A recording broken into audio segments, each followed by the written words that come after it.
Chapter 1. Jackson Pine felt alone. He had moved to New York to live near his fiancée, and she died 2 weeks later, killed in a hit-and-run accident. No one knew who had killed her or why. After her death, he'd spent 2 entire years obsessing over who had done it, trying to follow any clues that were there, but there were none. It was time to let Paisley's death go and move on with his life. But how? He knew no one in New York. He knew no one on the entire east coast of the United States.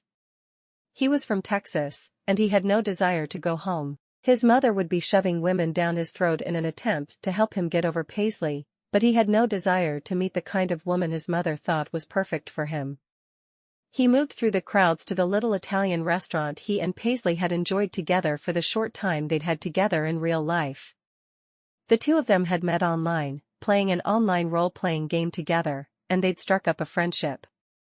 Over the course of a few years, it had become more, until finally they'd started spending weekends together, platonically, because that's what Paisley had wanted.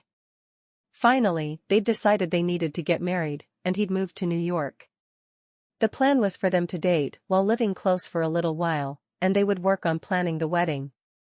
And then it had all ended. Their 2 weeks together had been the most treasured of his life, and now he always wanted to eat at her favorite Italian restaurant. It made him think of her. He was led to a booth off to one side of the room, and he sat with his back to 2 women who were talking. One of them said something about twitching her nose, and then he heard her gasp. "She's gone. I can't believe it really worked." Jackson turned around then and noticed the woman with the purple hair was the only one left at the table. "Where'd she go?" The purple-haired woman turned to him. "I think I just twitched her to 13th century Scotland." He frowned at her as if she'd lost her mind, which she undoubtedly had. "You know that's not possible, right?" "I do, but, she's gone." The woman pointed to the empty seat across from her. "Where else could she have gone?" "I don't know, but there's no way to send someone back in time by twitching your nose. Surely you realize that." Jackson was certain the woman had lost her mind. "Look, I have a PhD in psychology. Of course I know it's not possible, but yet, I guess I should tell you the story from the beginning, but you're making my neck hurt. Come sit over here with me, and we'll chat." Jackson thought about protesting, but instead, he stood up and walked to her table. He hadn't eaten a meal with another human in 2 years. It was time. "Okay, tell me the whole story." He was almost afraid to hear it, but he was just happy not to be alone for a little while. The woman took a deep breath. "First, my name is Dr. Lachelle Simpson. I'm a matchmaker, and a month or so ago, I got this odd letter inviting me to join a guild of godmothers. I figured what the heck, so I said I'd join. Then I got another letter saying that my ceremony would be performed long distance, and they had no way of knowing what powers I'd get." "Powers?" Jackson grinned, certain this woman had escaped from a loony bin somewhere, or else she was a writer. Writers tended to be very strange people. "So anyway, I went to a book club this morning, and I met this woman who wanted to go back to 13th century Scotland. It was all she could talk about. So I told her I had a power, but I didn't know what it was, but since I was a godmother, maybe I had the ability to grant wishes." Dr. Lachelle shrugged like everything she was saying was perfectly normal, when Jackson knew very well it wasn't. Sure, Jackson tried not to let his face show that he knew she was crazy. Maybe he could quietly call 911 under the table if she got too strange. "So we came to lunch together, and I tried to grant her wish. I wasn't sure if I should wag my fingers or twitch my nose, but since I've always loved Bewitched, I figured twitching my nose was the way to go. So I twitched my nose, and she disappeared. I sure hope I did it right, because she wants to be in 13th century Scotland and not 18th century France. I sure hope I didn't send her back to the French Revolution." Jackson decided to play along. What did he have to lose? "How will you know?" "I don't know. I didn't get a manual with these strange powers of mine." "Dr. Lachelle sighed. "Who are you?" "I'm Jackson Pine." "Why are you alone on a beautiful spring afternoon?"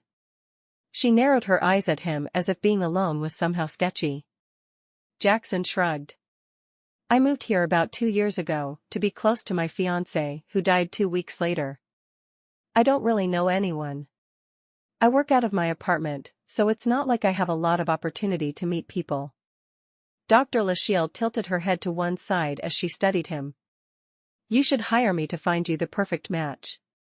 She pulled a card out of her purse. I promise that I don't usually use magic. That was a first for me. Usually, I just use psychology and computers. He looked at her card. Matrimony? Yeah, isn't that a great name? I introduce people at the altar. Wait, you mean, I wouldn't meet the woman you wanted me to marry until she was walking down the aisle toward me? This woman was insane long before she got her powers. That's right.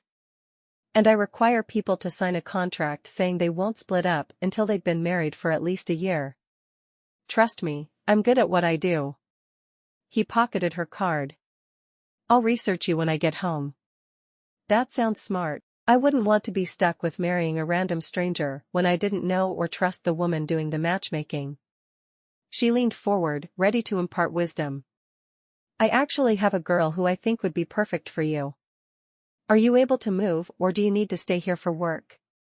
He frowned. I'm mobile. I'm self-employed and work from home. Yes, I think she'd be perfect. You really should come see me. The waitress arrived then with 2 meals. He hadn't yet ordered. What happened to the girl who was sitting here? She ordered the chicken fettuccine Alfredo.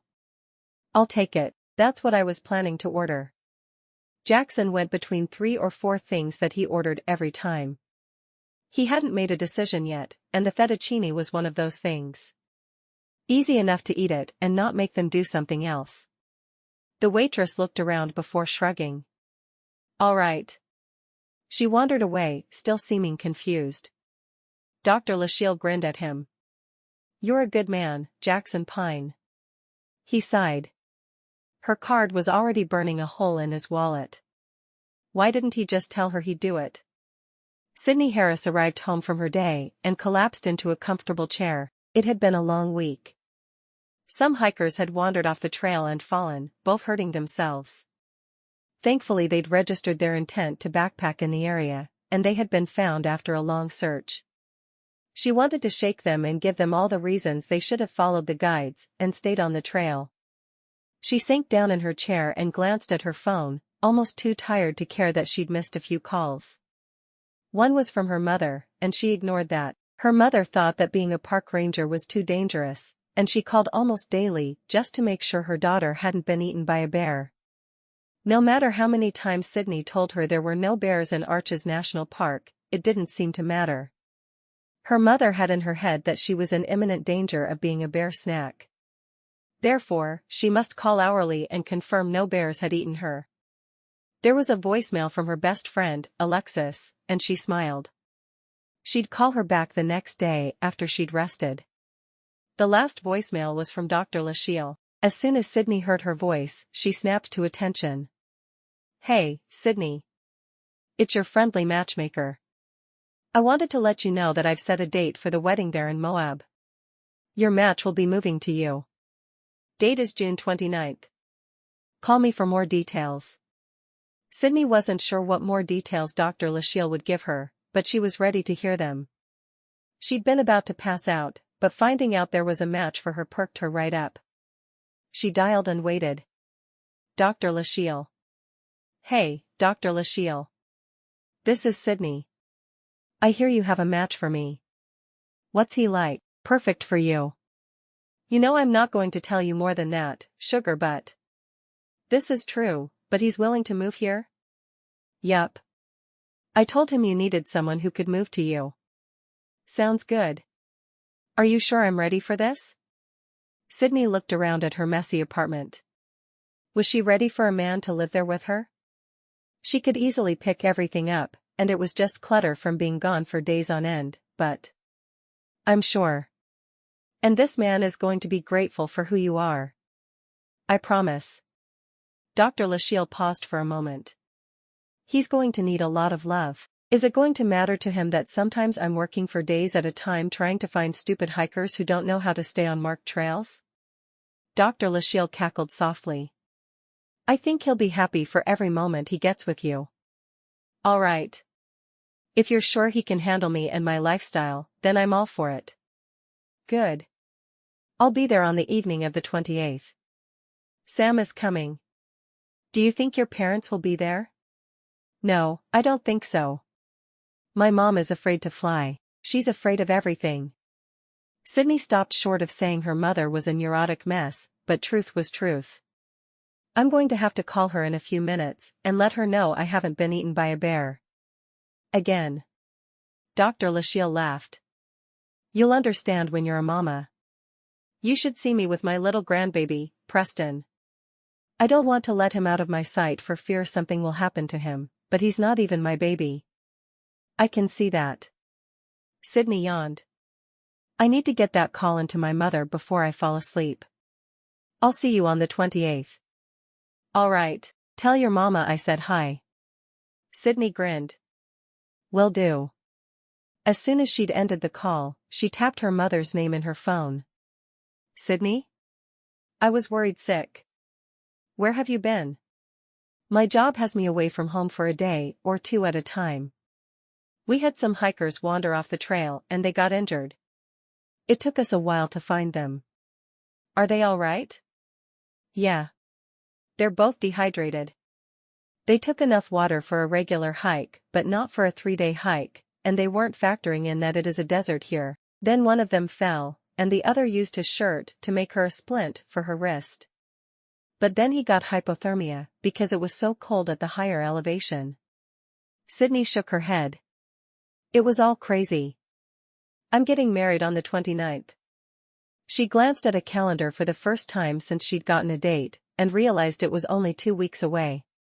Are you pregnant? Her mother asked. Sydney laughed. She hadn't even met the man. Nope. Not yet. What's his name? No idea. Let's call him Fred to make things easier. There was a moment of silence. How did you meet Fred? I haven't yet. I went to this matchmaker who introduces people at the altar. I'll meet him on the 29th. Sydney waited for her mother to tell her she was going to be murdered in her sleep, and it didn't take long. What are you thinking?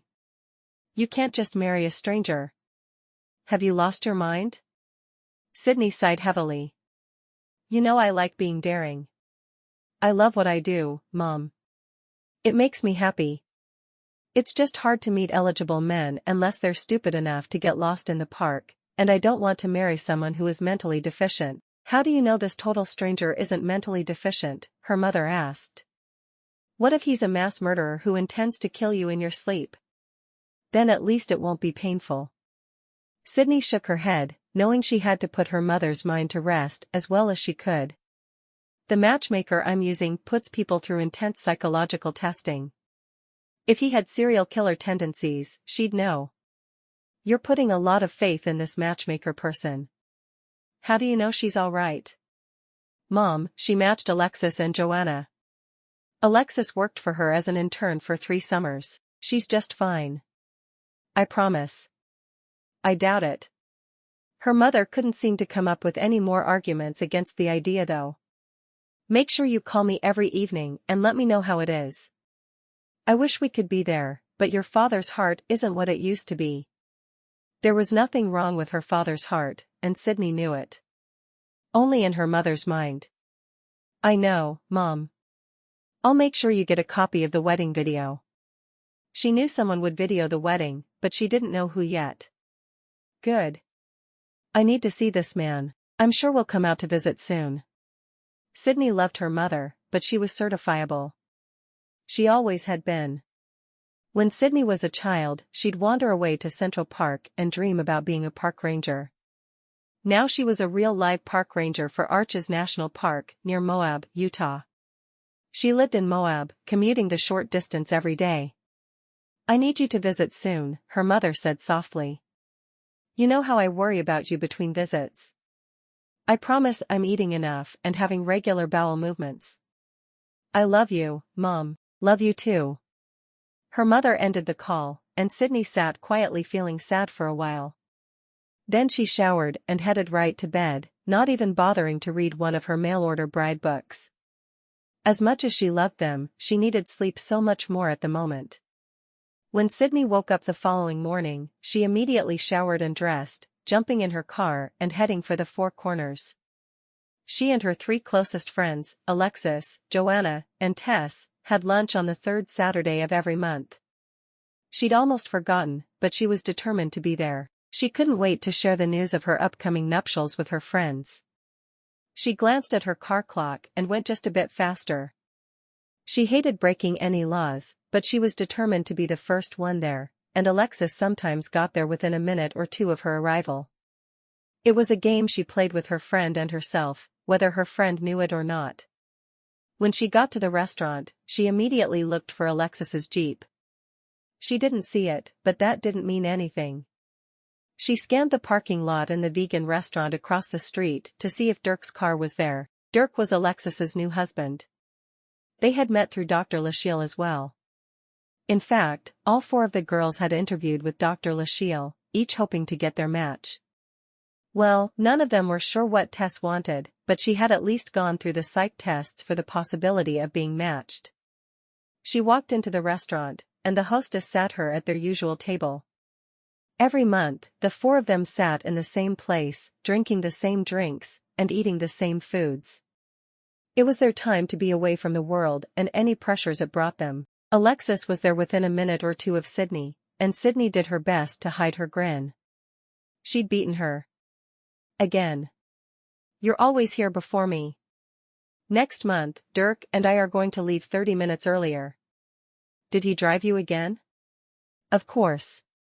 He's my chauffeur for this lunch every month now.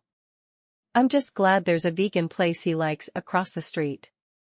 Alexis shook her head. I still can't believe the man is vegan. You'll get through it, Sydney said with a grin. I'm sure I will, but it's just so odd to me. Who eats that kind of food because they like it? Alexis gave a delicate shudder. Did you find those missing hikers? Sydney nodded. You saw it on the news, I guess? Yeah. We found them. They're in the hospital for dehydration and a broken wrist, but nothing serious. Thank God. Sydney's first rescue had been one she'd never forget. The missing hiker had fallen and died, and she had felt personally responsible. There was no reason for it, but she hadn't been able to change how she felt. I'm glad they were smart enough to go together. Me too. Alexis eyed Sydney for a moment. You heard from Dr. Lachille. Sydney laughed softly, realizing she should have known that Alexis wouldn't be fooled. I was waiting for everyone to get here so I could tell them. When? 2 weeks from today. You ready to wear your dress for my wedding? Yes. Since all four were planning weddings around the same time, they'd all chosen a color and bought 4 identical gowns as their bridesmaid dresses. Then they'd shown up for the others' weddings matching. It had been a smart decision economically. How excited are you? I'm excited and nervous all at once. My mom is sure he's a serial killer. But you know my mom. She's still expecting me to get eaten by a bear weekly. Sounds like your mom. Alexis smiled, covering her friend's hand with hers. She knew all too well how hard it was for Sydney with her mother's mental state. They'd been best friends for 8 years. She'll get over it. I know she will. Sydney glanced up as the others walked across the restaurant toward them. Joanna and Tess are here. Looks like Joanna came alone. Alexis turned to smile at their friends. How's married life? She asked Joanna. Joanna just smiled. I don't kiss and tell. As long as you're kissing, it must be good. Tess came back to the table. I miss kissing. Sydney shook her head. She was happy to be with her friends again. It was her last lunch with them as a single woman. Chapter 2. The morning of Sydney's wedding, she dressed with her friends in the back of the church she had attended since moving to Moab. Alexis carefully did her hair and makeup while Tess and Joanna talked, wearing their bridesmaid dresses. This was Tessa's third wedding to wear the same dress for. Are you nervous? Alexis asked softly. A little. I mean, who wants to be married to a woman who spends most of her time outside? What kind of man is willing to move here? What if he's a wastrel and expects me to support us both on my park ranger salary? Sydney asked. She loved what she did, but it certainly wasn't for the money. Dr. Lachelle isn't going to match you up with a wastrel. What if he's a brilliant botanist who wants to study the flora and fauna of the national park? Alexis wasn't going to let Sydney get too scared about this wedding. She was marrying a man Dr. Lachelle had chosen for her, so he must be the right man for her. Even Dirk, who had seemed like he was a man who had nothing in common with her at all, had ended up being just what she needed. Joanna chimed in from across the room. Dr. Lachelle is 2 for 2 in our little group. The woman is amazing. Give her a chance. The door opened and the pleasantly rounded Dr. Lachelle hurried into the room. Sydney. It's your turn, Ladybug. Sydney grinned. Ladybug? I thought I was Sugar Butt. You're whatever happens to come out of my mouth, Sugar Butt. Dr. Lachelle grinned at her. Let me see that dress. Sydney stood, wondering what Dr. Lachelle would say next. She always had a colorful phrase that made all of them giggle. What do you think? I think you're showing just enough boobage to interest the man. He's going to be watching to see if a nipple pops out. Covering her cleavage with a hand, Sydney froze. Is it that low? Dr. Lachelle laughed. Not at all. Now give me that booby bump. Sydney giggled as she moved into Dr. Lachelle's embrace. Thank you for setting me up with him, whoever he is. He's not a wastrel, is he? Dr. Lachelle cackled madly. A wastrel? Did you just ask me if the man you're about to marry is a wastrel? I couldn't help but wonder. No, he's not a wastrel. I promise, he's a good man. All right. I'll give him a try. Sydney glanced into the mirror, frowning. She didn't normally wear her hair the way Alexis had styled it. It looked to her as if it was cut short. Don't worry about how you look, Ladybug. You're gorgeous. He's going to take one look at you and wish he already had you alone. Dr. Lachelle looked at Joanna. I wish I had time to see that new house of yours. The pictures are just beautiful. Joanna smiled. I love it. I'm glad I talked him down from the $1 million homes he was so interested in. You're the only woman I know who is so concerned about money, she won't let her husband spend a lot on her. Tess walked over and frowned at Dr. Lachelle. I'm not sure I can go through with a wedding. After watching my 3 closest friends go through this, I just can't. Dr. Lachelle smiled sweetly. You stop worrying, okay? Alexis grinned. That's what I keep telling her. Who would have thought Dirk and I would ever make it through a month without killing each other? And now we're happy as clams. How do you really know clams are happy? Dr. Lachelle asked. I mean, I know everyone says they are, but I've seen no proof. She hugged Sydney once more. I'm going to go and check on your groom. I hope he hasn't worn a rat into the floor of the room he was sent to. Sydney shook her head. You sent him to his room? Will that work for me if he gets out of hand? Dr. Lachelle just shook her head, her purple hair flipping up at the sides. She wandered straight to the room where Jackson was waiting and she opened the door. How's it going in here? Jackson sighed, stopping his pacing.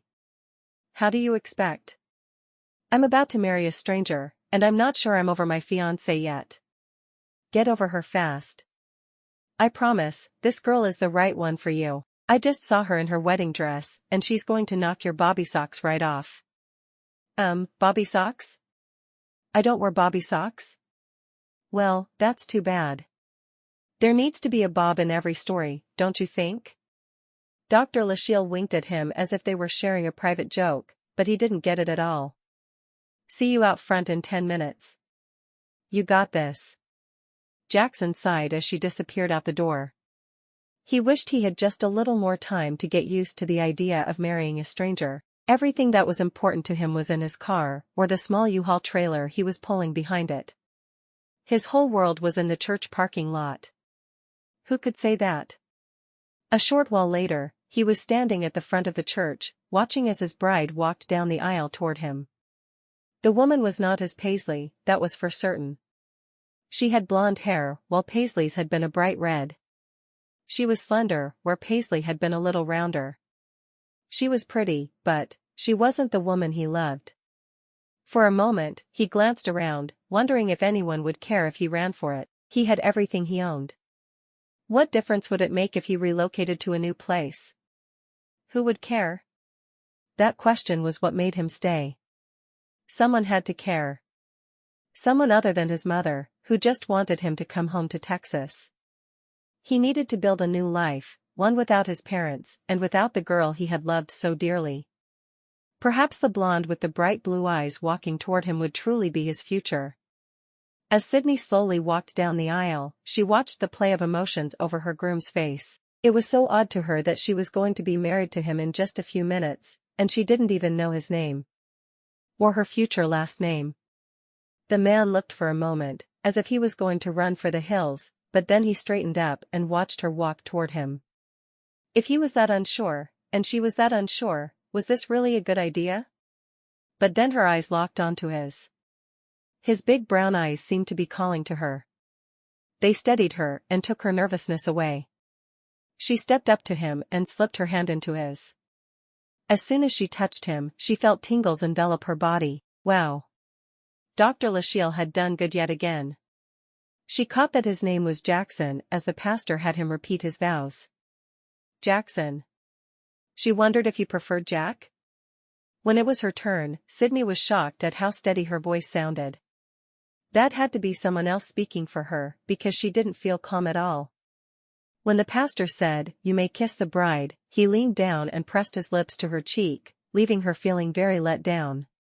Why hadn't he kissed her for real? Wasn't she good enough for him? With all the mail-order bride romances she'd read, and it was a lot, she had never seen a man kiss the girl's cheek. Always, the groom was chomping at the bit for sex, and the wife was trying to hold him off. Not here, though. What was wrong with this scenario? She took a deep breath.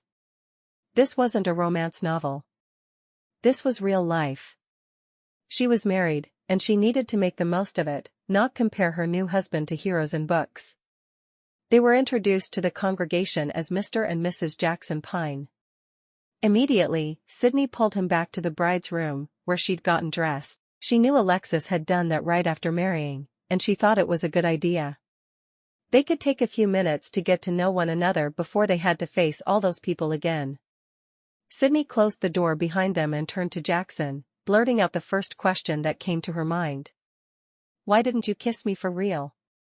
She'd been so disappointed when he just kissed her cheek. Jackson stared at her, surprised she would even ask that. Who wanted to kiss someone for the first time in front of 100 or more people? I wasn't sure you'd want me to. Well, I did want you to. I felt terribly let down when you just kissed my cheek. He frowned. I didn't mean to make you feel that way. I just felt weird kissing you for the first time with everyone watching. Wouldn't that have been stranger? She shrugged. I would have liked it more. Maybe we should start over. I'm Jackson Pine. I'm Sydney Harris. What do you do, Jackson Pine? It didn't escape his notice that she'd automatically used her maiden name when introducing herself. He wondered if she'd bothered to take his name at all. I'm a graphic designer. I make book covers mostly. He shrugged.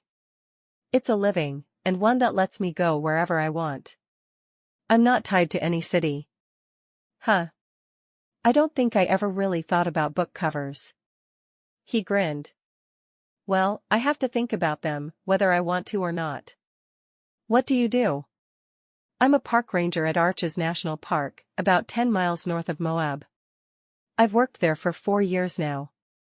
That's why I wanted a man who could easily move to me. I'm so glad you're not a wastrel. Sydney sat down, being careful not to tear her dress. She couldn't imagine dressing up like this often. Why did women like dresses anyway? No, I'm not a wastrel. He sat down beside her, taking her hand in his. Why did you think I was? He had never even thought she might want to marry him for the money he didn't have a lot of. I didn't think you were, and Dr. Lachille assured me you weren't, but I couldn't think of a job that would let a man just flit wherever he wanted to go. He smiled. I started doing this right after college. I was a graphics art major, and I've always enjoyed the challenge of working with a writer, trying to put whatever he or she has in their head onto a cover. It's not always easy, but it does pay the bills. Interesting. For a moment, Sydney thought about asking him if he did the covers for her favorite mail-order bride romances, but she didn't want to give away her guilty pleasure quite so soon. So how much time do you plan to take off for the wedding? Just a week or so. I have covers that will need to be made as soon as I get back to work. My email is already starting to back up. I have the whole week off too. We could camp in the national park, or we could hang out in my apartment and get you moved in, or we could take off and go somewhere as a honeymoon. Any preference? She kind of wanted to just stay at her place and get to know him, but she'd be up for anything. I'm not sure. Maybe we could get all my stuff moved in, and then you could show me the area. Kind of a staycation? Sydney smiled. I like that idea. I hope you're outdoorsy, because I'd love to show you the national park. It's my happy place. I've never heard of a female wanting to be a park ranger. What led you to that? He didn't comment on the outdoorsy thing. He was a video game nerd, after all. She shrugged. When I was a little girl, we went to Yellowstone and I fell in love. I remember hating the smell, but everything else was just amazing to me. From the geysers to the wildlife. I announced that day I was going to be a park ranger. Of course, that was before her mother went slowly insane. She wasn't ready to tell him that, though. It was too soon, and he'd run for the hills. Sounds like a good way to decide what you want to do. What about you? How did you decide to be a graphic artist? I've always loved both computers and art. I started out planning to be an art teacher, but when I started student teaching, I found the kids to be obnoxious and annoying. Sydney laughed. Other people's kids can be. Do you want children? Jackson nodded emphatically. I've always wanted children. Not more than 2 or 3 probably. She nodded. I don't know that I'd want more than that either. She moved closer to him. I want to know if there's a spark between us. It was a lie. She already knew there was. She wanted him to kiss her. He looked down into her blue eyes, feeling as if he was betraying Paisley. You do? Yes, I do. I think it's a good thing to know since we're married and are discussing having children. He sighed. All right. Let's see. He slipped his hand to the nape of her neck, pulling her toward him. Leaning down, he brushed his lips across hers, feeling passion rush through him. She wrapped her arms around his neck and kissed him back, with everything inside her. All of the kisses she'd shared in high school and college faded away. This was the real deal. This was the man she was meant to spend the rest of her life with. She just knew it. When he lifted his head, he could see that her lips were a bit swollen from their kiss. We should probably go join our guests. Spending more time alone with her at that moment was not a good idea. She sighed. I want to stay in here with you and make out all day. He stroked her cheek with his index finger. I'm not sure that's the wisest course of action. Making out in a church is a bit odd. I guess you have a point. Let's go out and talk to everyone. She wondered if he had anyone he knew there, but she didn't ask. He stood up and held a hand down for her, helping her to her feet. I love your dress. She smiled. Me too. I like the look of this so much better than what's in fashion today. You chose well. Together, they headed back out to the reception, where they could already hear music playing. When they got to the fellowship hall, she saw her friends smiling at her. They were standing in a small group, and Tess looked so alone to her. Sydney hoped with everything inside her that Tess would let Dr. Lachille match her. Dr. Lachille was with them, her husband Sam at her side.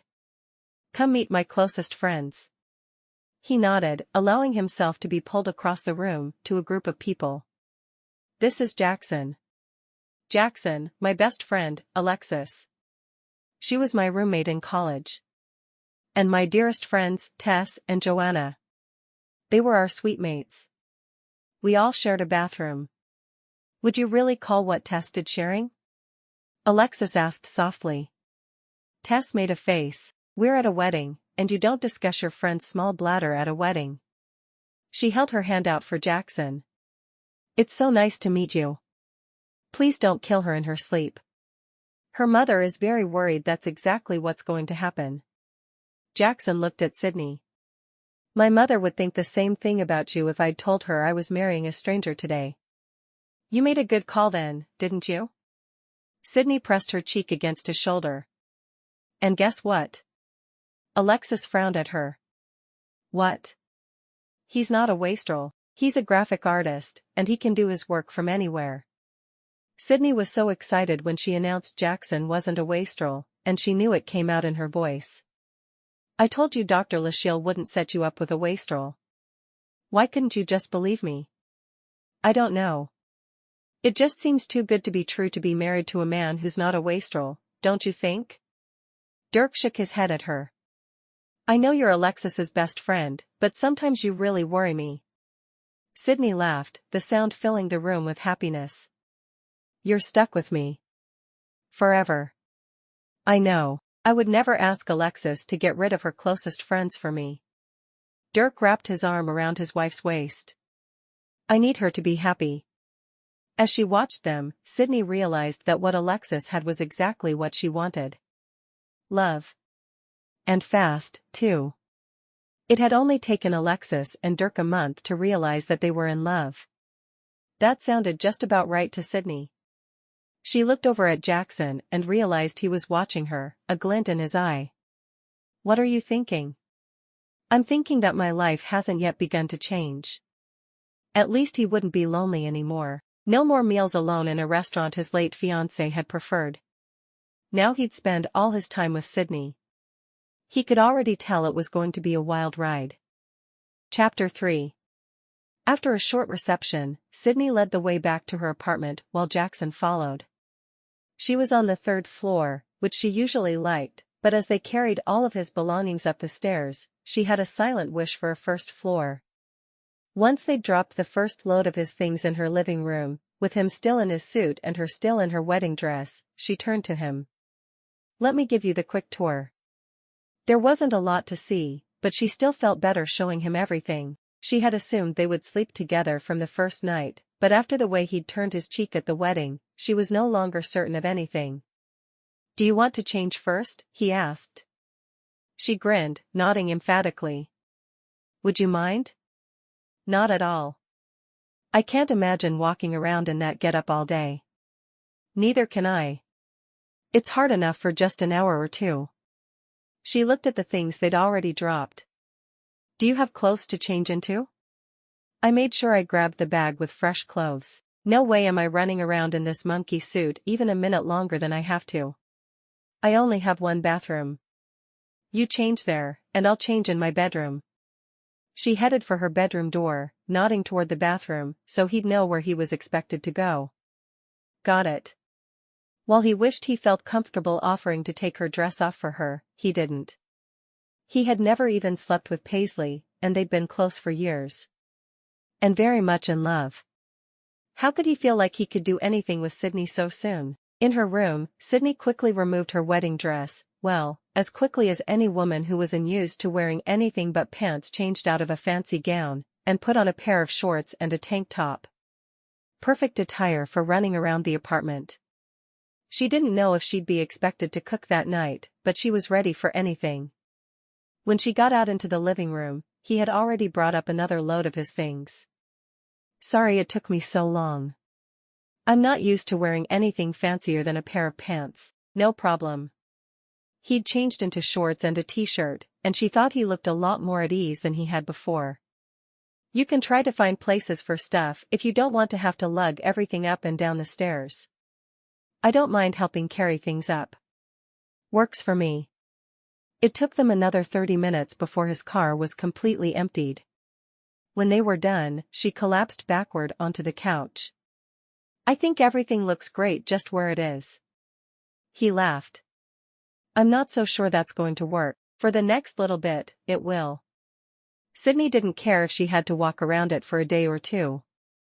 They'd have it all put up before she went back to work. Are you sure? I can keep going for a little while. Jackson had been on the road for 3 days, stopping only when he was too tired to keep going. He had no energy at all, but he didn't want to leave her living room filled with clutter. I'm sure. She hid a yawn. I didn't sleep at all last night. I laid awake thinking about the wastrel I must be marrying. Wastrel? He laughed. Are we back to me being a wastrel? Well, I couldn't imagine any other reason a man would be willing to move to marry a woman. I couldn't think of any jobs you could do and still be mobile. So I'm a wastrel. Got it. I'm glad you're not, she said with a grin. She wanted to move close to him and hold his hand, but he didn't seem very open to physical affection. Have you ever been in love? He frowned for a moment, knowing it was time to tell her about Paisley, but not quite ready to yet. Yes, I have. She died a couple of years ago. I'm so sorry, thank you. He didn't add any details, and as much as she wanted to know more, she didn't want to pry too much. If you ever want to talk about her, I'm open. If not, I understand. Sydney looked around at her apartment, thinking about how he was having to fit into her world. Should we get a place together? He frowned at the quick change of subject. Do you not like this place? No, that's not it at all. I've lived here for 3 years. I lived at the park for a year when I first moved to Moab. You don't want to stay? I'd be happy to stay, but if you just feel like you're fitting into my life and we're not making one together, then we should probably choose a place together. She wanted him to feel like it was his place too. He needed to be happy there. He sighed. Let's see how the next couple of days go. We may try to put my stuff away and realize there just isn't room. He rubbed the back of his neck. I sold all my furniture before I left New York. I thought it would be easier that way. New York? Why do I hear a southern twang? His words certainly didn't match his accent. He smiled at that. I'm from Texas, born and raised. I moved to New York when Paisley and I got engaged. I've only been there for a couple of years. Ah. That explains a lot then. Where did you go to school? University of Texas at Arlington. I grew up in Arlington, and it just felt natural to go to college there. I see. Why have I heard of Arlington? It's where the Rangers and Cowboys play. Six Flags Over Texas is there. In fact, Six Flags was my first job. I worked in the games department. That could be fun. It usually was. Not always. There were days when the park was so crowded there would be people lined up in front of me all day, but usually, it was a lot of fun. We went on field trips to other Six Flags, and we had game nights. He shrugged. We'd even have a small section of the park open after close a couple of times every summer. I loved it when that happened. That sounds like it would have been a lot of fun. I guess it was like a big happy family working there, huh? Sometimes. I worked there in high school and through college. By the time I left, I was a supervisor. It was a good job. I guess you could say that it was the only real job I ever had. You've worked for yourself ever since? He nodded. I have. I liked working for Six Flags, but I like working for myself more. If I want a day off, I take it. I might have to make up for it on the weekend, or work a few more hours other days that week, but I can take the day I want when I want. That must really be nice. I have to put in 2 weeks in advance if I want a day off, and then I have to pray that no one else has requested the same one. She shook her head. Sometimes I'd give just about anything for that freedom. But not your job? She laughed. You already have me figured out. No, I wouldn't give up the ability to be a park ranger for anything. I love what I do too much. You'll have to tell me more about it. I just have a mental image of you running around telling people not to litter and to put out their cigarettes. There's some of that, but there's so much more. She hid a yawn behind her hand. Are you getting hungry? I was hoping you'd bring up food. I assume you want to go out. I can't imagine you wanting to cook on your wedding day. I have a hard enough time wanting to cook on a non-wedding day. She jumped to her feet. Let's go. What do you like to eat? You're not a vegetarian, are you? He laughed. Men aren't vegetarians. My friend Alexis's husband is. He eats vegan food and spinach enchiladas. Sydney made a face, and Jackson laughed. That's unfortunate. No, I'm a carnivore through and through. I love steak best, of course. Steak sounds good to me. We have a nice little steakhouse here in town, not so formal that we couldn't go in shorts, but formal enough that there aren't usually kids dancing on the tables. He smiled, shaking his head. I hope there are never kids dancing on the tables. Well, there was one day I went in and it was some sort of party. There was this tiny little thing who could barely walk standing on the table like she owned it. Still not sure why. I guess as long as it's not a common occurrence, that's good by me. He stood up, yawning. I think we're both going to be in bed by 8 on our wedding night. Separately? She asked.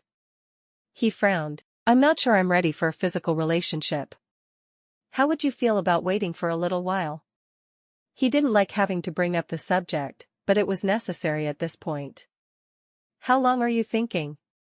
She was very attracted to him, but the idea of having sex with a virtual stranger was a little hard to think about. I don't know. When it feels right? She frowned at that. Maybe we could set up a time to revisit? I'm afraid we'll both become complacent and never do the deed. Do the deed?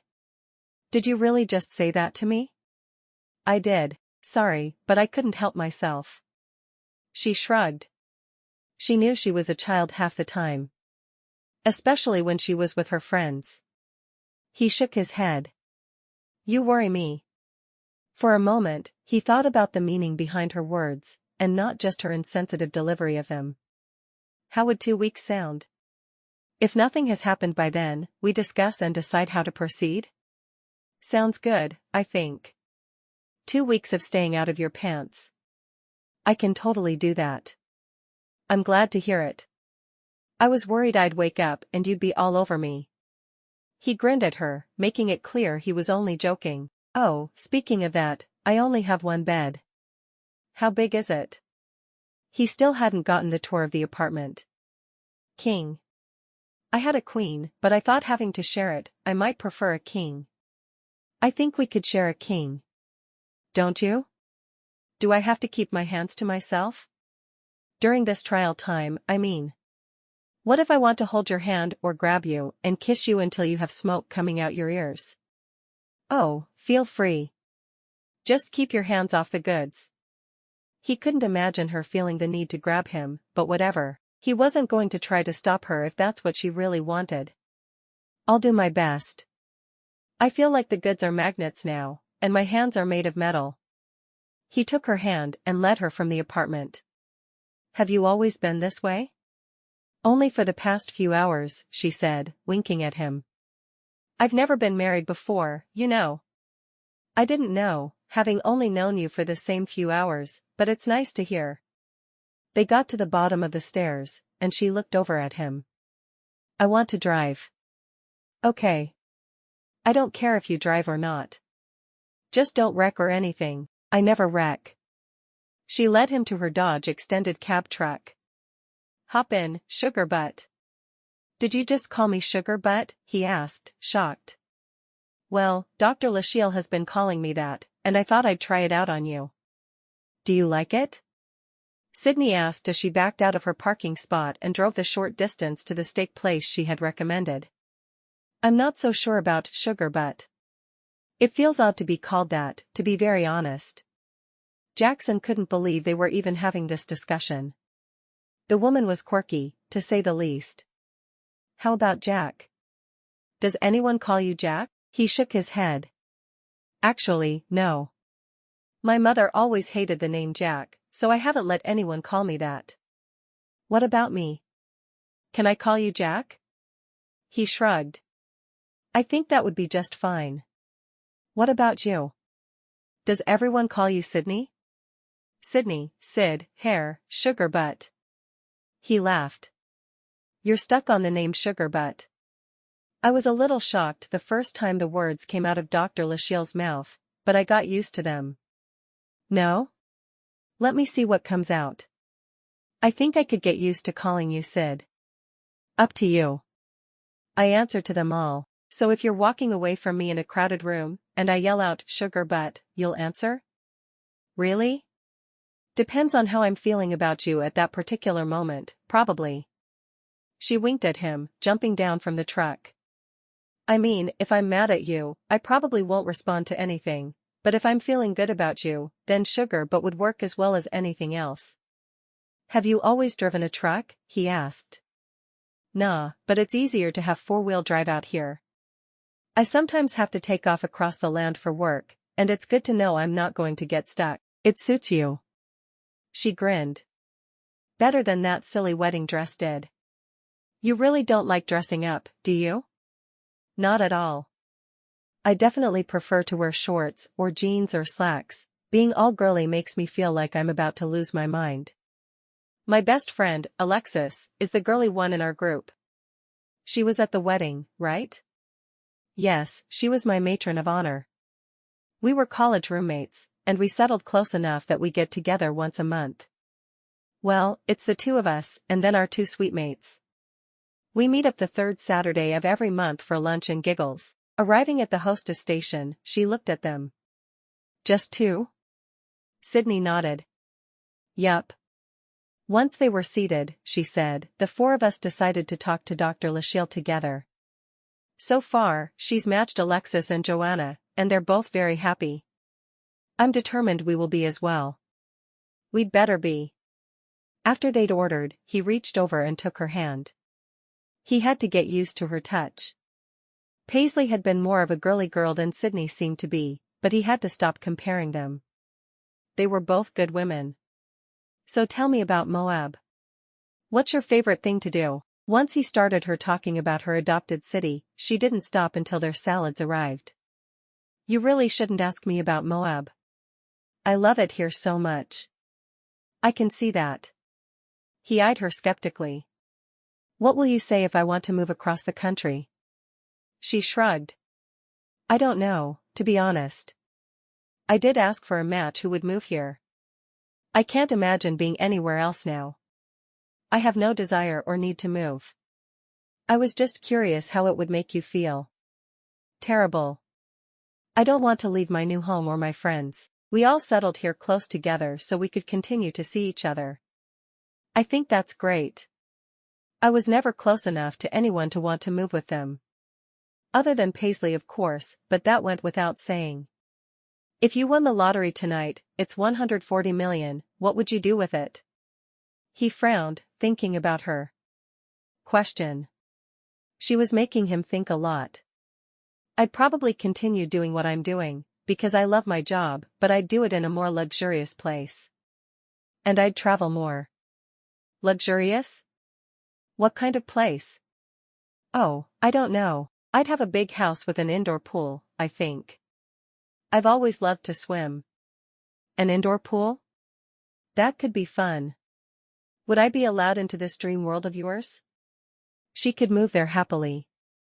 Of course. You're my wife. He shrugged. What would you do? I'd probably keep doing what I'm doing, unless I started some sort of wildlife conservation area, but I don't think I would do that. Why not? She shrugged. I like the structure of having a government job. I wouldn't want to have to worry about paying other people and figuring out all the little details. It's better the way I do things. I can see that. Would you want to travel? I love travel, but I don't know if you'd want to travel the way I want to travel.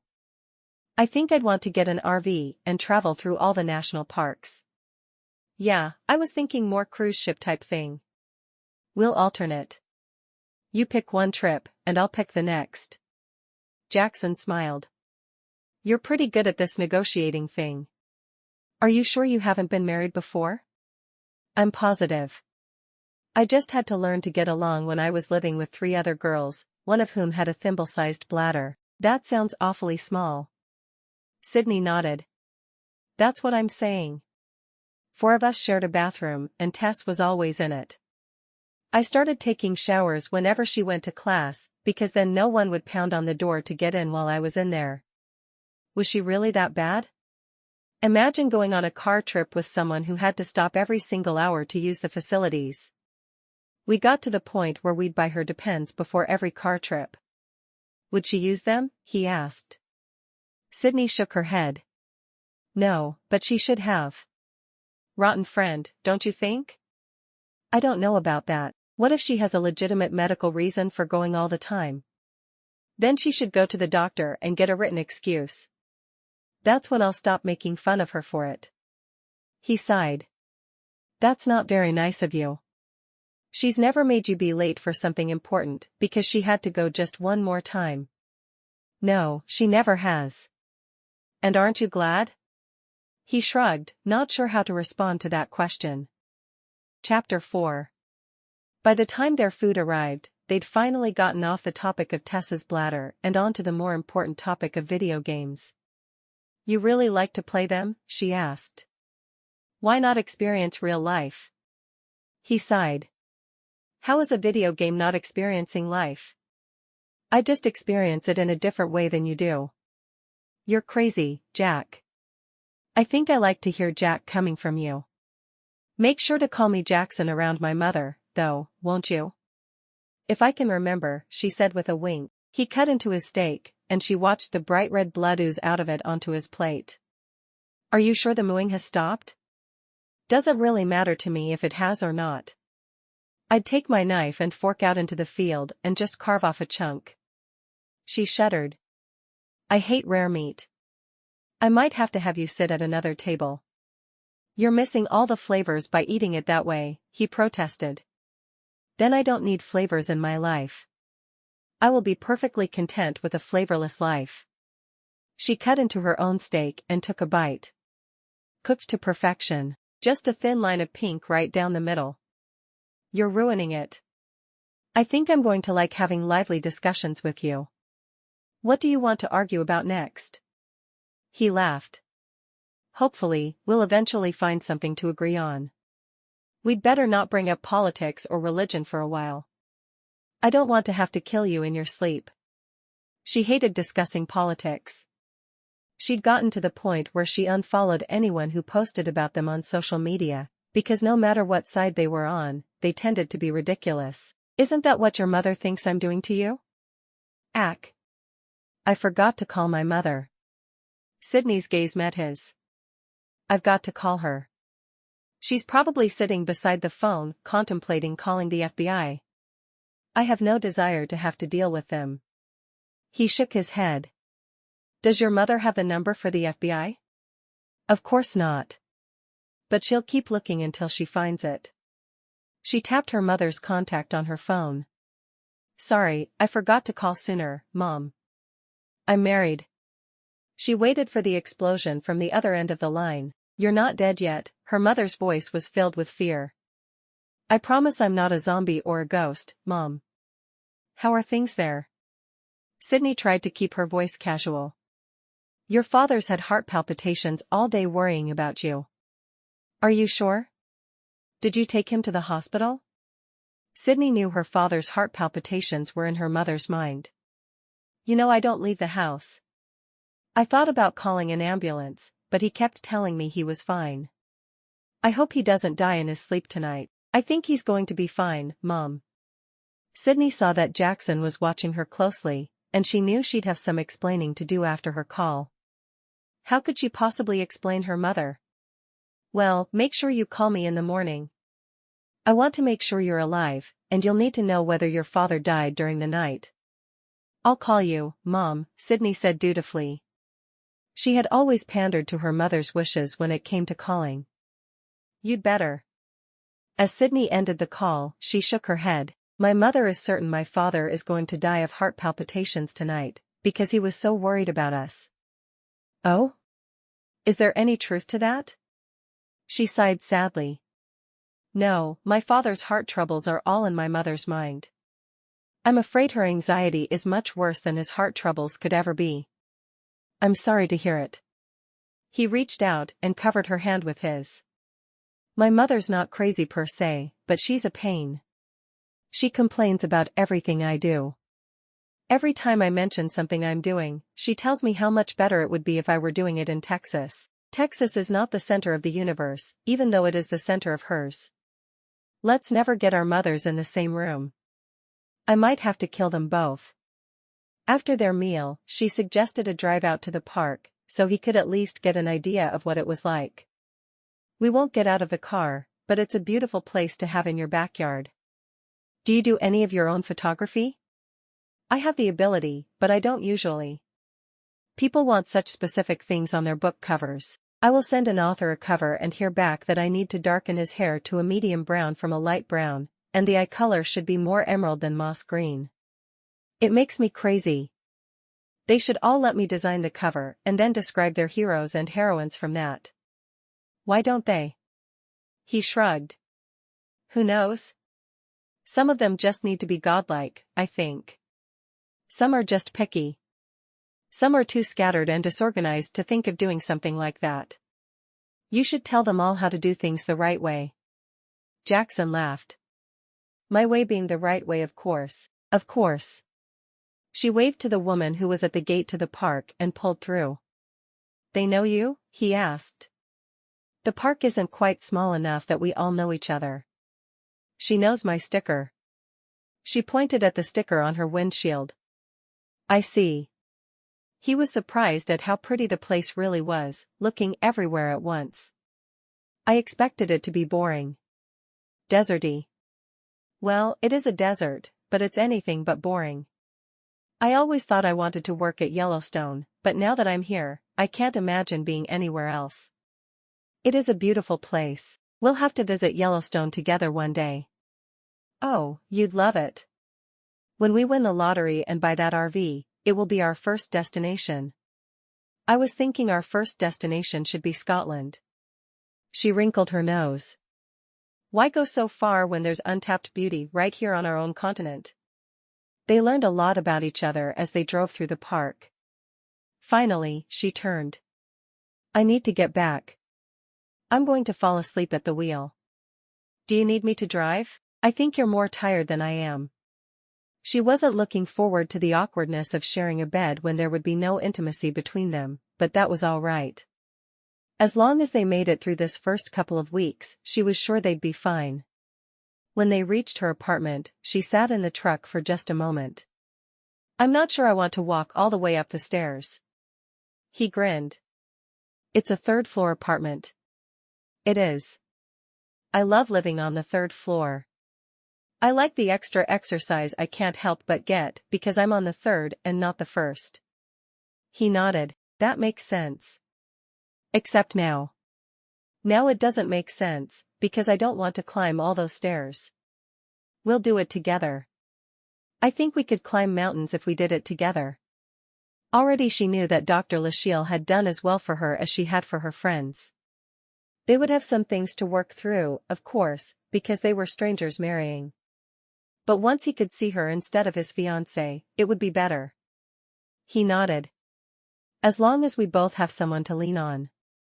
He couldn't believe how quickly he was comfortable with this woman. It had taken so much longer with Paisley, but then he hadn't gone into the relationship with the other girl knowing he would spend the rest of his life with her. This was different. Once they were both upstairs, she told him to use the bathroom, and she'd change in her bedroom again. She put away the pretty little negligee she'd purchased for her wedding night and instead put on her old Mickey Mouse jammies. She would wear the pretty nightgown on the night they actually consummated.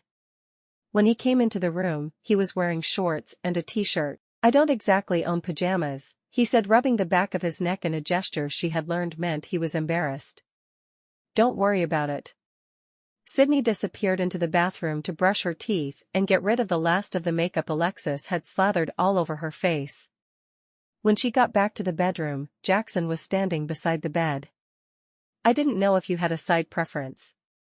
Don't care at all. You? I'd rather sleep closer to the door, he said. It'll make me feel manly, like I'm protecting you. You protect me then. I'll just sleep on the other side. She winked at him before walking to her side of the bed and getting under the covers. It's going to be strange sleeping with someone. I haven't even slept in the same room with anyone else since college. Well, we'll both have a lot to get used to then, won't we? I lived at home through college, and as an only child, I've never shared a room. Sounds like it will be new for both of us. Once they were both settled, she lay on her side, facing him. Tell me something about you. Like what? Something most people don't know, something that interests you. Something you aspire to. What do you want to be when you grow up? He laughed. I'm already what I want to be when I grow up, but I would love to get better at photography. It's something I've always loved, but graphic design meant I could make some real money. Photography was just a hobby. Now I want to work on that hobby and combine it more with the moneymaker. I think that's a great idea. She smiled. If you need help, you just let me know. Well, I sure wouldn't mind having a beautiful blonde model to work with all the time. Works for me. She snuggled into her pillow, her eyes already drifting closed. It had been a long couple of weeks since she'd gotten the news that she was marrying. Tell me something about you that no one else knows, he whispered. I think I'm going to like being married. He smiled, leaning over and kissing her softly. It still felt strange kissing someone other than Paisley, but he could get used to it. Good night, wife. Good night, Jack. They both slept late into the morning the following day. When she woke up, she saw him propped on his pillow, looking at his phone. What time is it? Sydney asked. Jackson glanced at her. It's after 10. I guess we're not going to church this morning, she said softly. Were you planning to? I usually do on Sunday mornings. You? I did in Texas, and I think I would have continued in New York if Paisley hadn't died. I had a crisis of faith. Sydney nodded. I can understand that. She liked that he told her a little more about Paisley all the time. It helped her to understand him better. Breakfast? As long as I don't have to make it, she answered. She didn't mind cooking, but she was still so tired. Are you ever going to cook? Sure. But probably not this weekend. Maybe not this week at all. We have to get you unpacked and settled. How am I supposed to have the energy to cook too? You're not. He laughed, shaking his head. I'm happy to go out. Or I guess I could cook if you like toast. Is that really all you can cook? Well, I make amazing empanadas, and I can burn toast. What else do you need? She frowned. How can you make something complicated like empanadas and nothing else? He shrugged. It's just a skill, I guess. Let's get dressed and eat. There's this little diner on the edge of town. The food is fabulous as long as you don't look around you at the people there. Oh, sounds like a Waffle House. Yes, just like a Waffle House. She sighed. I grew up in Scranton, and we used to go to Waffle House in Clark's Summit. I loved it. I missed it until I moved here and tried Debbie's Diner. Now I go there. How are the tacos around here? He asked. She shrugged. Not great. They work, I guess. Maybe I need to learn to make tacos too. I could add it to my repertoire. That would be great. I had a friend when I first started working for the park who would make tacos for me, but then she moved away, and now I'm stuck eating inferior tacos. If I hadn't known her, I wouldn't know the other tacos were inferior, but then I also wouldn't feel as loved. I can see that. He got up and grabbed some clothes, heading for the bathroom. Get dressed, and we'll eat. She scrambled out of bed and pulled on a pair of shorts and a t-shirt. She knew she should probably be dressing to impress her new husband, but why? He was going to know the real her soon enough anyway. Do you want me to drive? He asked. I need to learn my way around. She nodded, walking to his car. There was nothing wrong with it, but, well, it just wasn't her truck. She got in and gave him directions. It wasn't long before they'd come in a complete circle. "Why can't you follow simple directions?" she asked. "Why can't you give simple directions?" He looked frustrated. "Get me an address and I'll GPS it. No more directions from you." She stuck her tongue out at him, but got the address. "There, you happy now?" "Not particularly. I'm hungry, and I've been driving in circles, because you didn't follow my directions. Because you didn't give directions." She had heard a million times that men saw and thought differently than women did. This was her first example of it, though. How frustrating. She said nothing else, but she did text Alexis. "The man cannot follow simple directions." "That's because your directions suck, but," Alexis replied. "You're supposed to be on my side." "I am on your side. I just know you can't give good directions to save you life. You've gotten me lost more than everyone else in this world put together. Go away. I'm spending the day with my new husband." "Who are you texting?" Jackson asked. "My friend Alexis.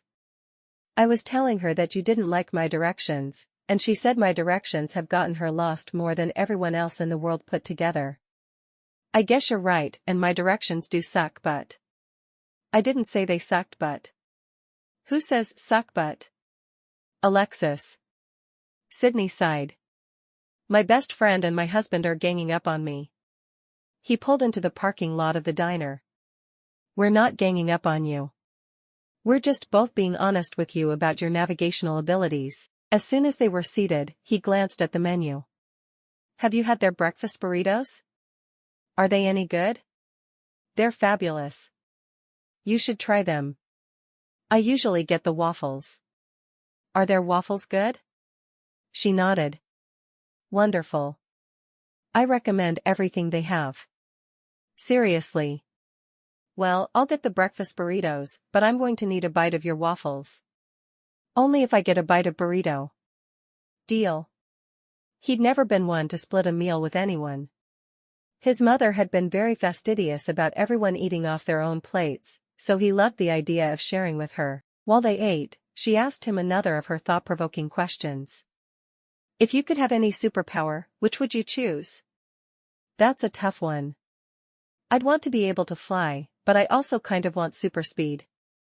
And invisibility would be cool. I guess I have to go with super speed. Then I could run across water, right?" "Oh, sure, you could. What about you? What superpower do you want?" "Flight. Hands down. I want to be able to fly above the world and look down at everyone I love.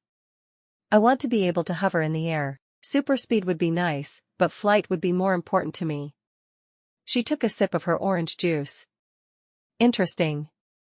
Do you like superheroes?" She nodded. "I don't read the comics, but I'm addicted to superhero TV shows. I love Smallville, Lois and Clark, Wonder Woman, The Flash." "Wow.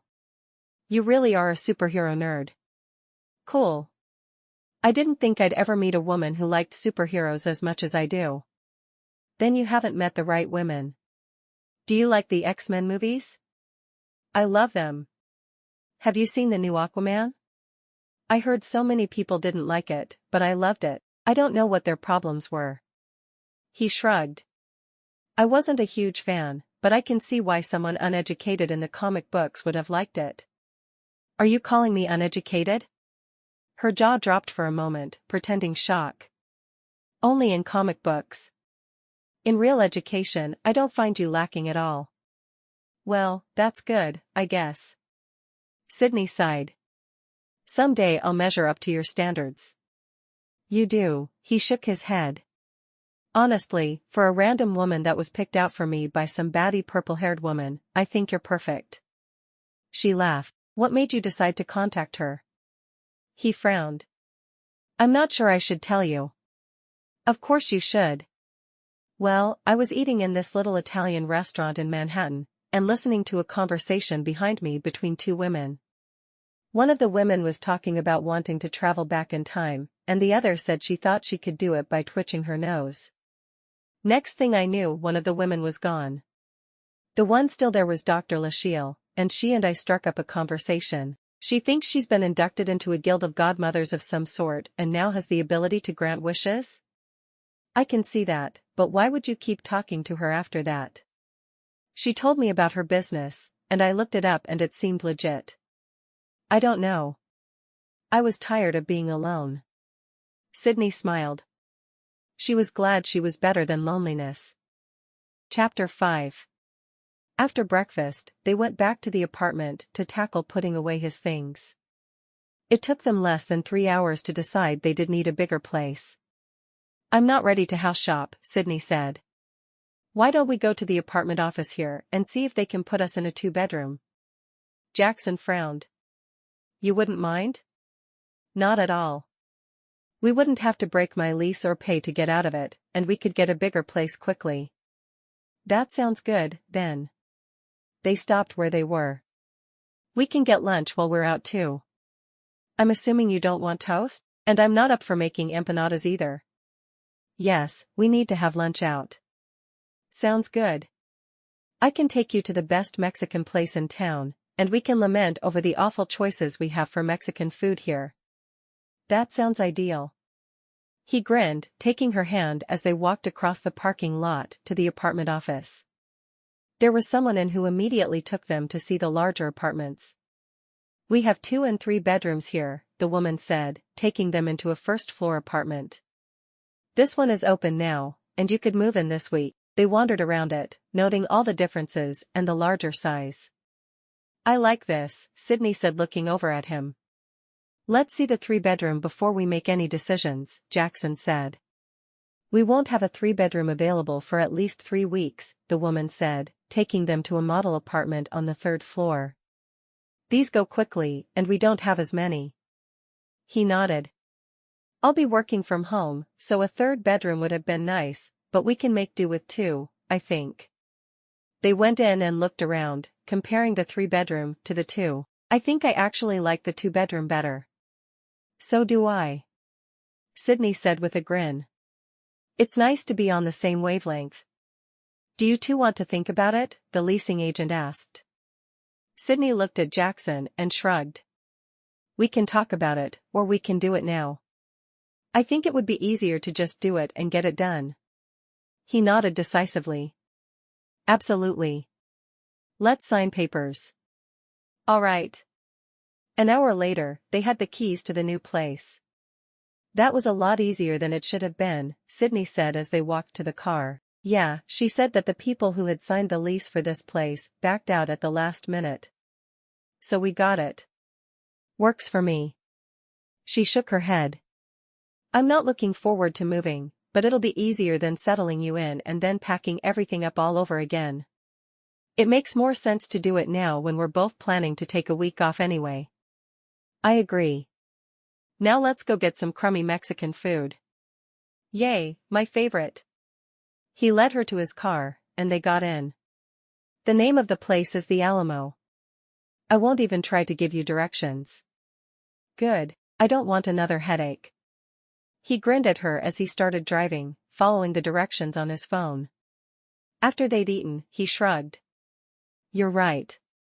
Nothing to write home about. But not terrible. Eventually, I'm going to have to take you to Texas to meet my mother, and while we're there, we'll gorge on good Mexican food. We'll eat so much, we won't fit on the plane to come back. She grinned. You like Mexican food as much as I do. Texas boy, born and raised. I have eaten Mexican food at least twice a week my entire life. Well, until I moved to New York, and then I couldn't find anything good. I had a friend's mother teach me to make empanadas when I went home to Texas so I could have something good. I love to make bean and meat empanadas. Or chicken. I like all the fruity ones too, but it was the savory ones I missed most. As soon as we're settled into the new place, you're making me empanadas. You have no choice in the matter. She loved empanadas, and she knew if he was bragging about being able to make them, his brags were not empty. I will if that's what you want. They stopped at a grocery store for boxes on their way back to the apartment. It'll feel more like our place if we move now too. I think my apartment would always feel like my apartment. I can agree with that. It'll be nice to have our place. As soon as they got back, she went to work packing books. I'll get these first, and then start on the kitchen. What should I do? He asked. You start on the bathroom. They worked in silence, each of them concentrating on the task at hand. Within a couple of hours, they were ready to take a load to the new place. I figure we'll take a few boxes, unpack them, then do the same again. That way the task won't seem as overwhelming. That works for me, he said. Sounds like you've moved before. Mainly just college moves, but we switched dorm rooms a few times, always making sure to keep the same suitemates. Well, you certainly seem to have it down. He lifted one of the boxes full of books while she took one of the boxes from the kitchen, and they carried them down to her truck. The new apartment was on the other side of the apartment complex. They worked in the same manner all afternoon and into the evening. Finally, he stretched. I'm going to die if we don't eat soon. Well, look who's being all dramatic. He rolled his eyes. Hangry is a real thing, you know. I know. I've had friends with hangry problems. I'm just glad I don't have that issue.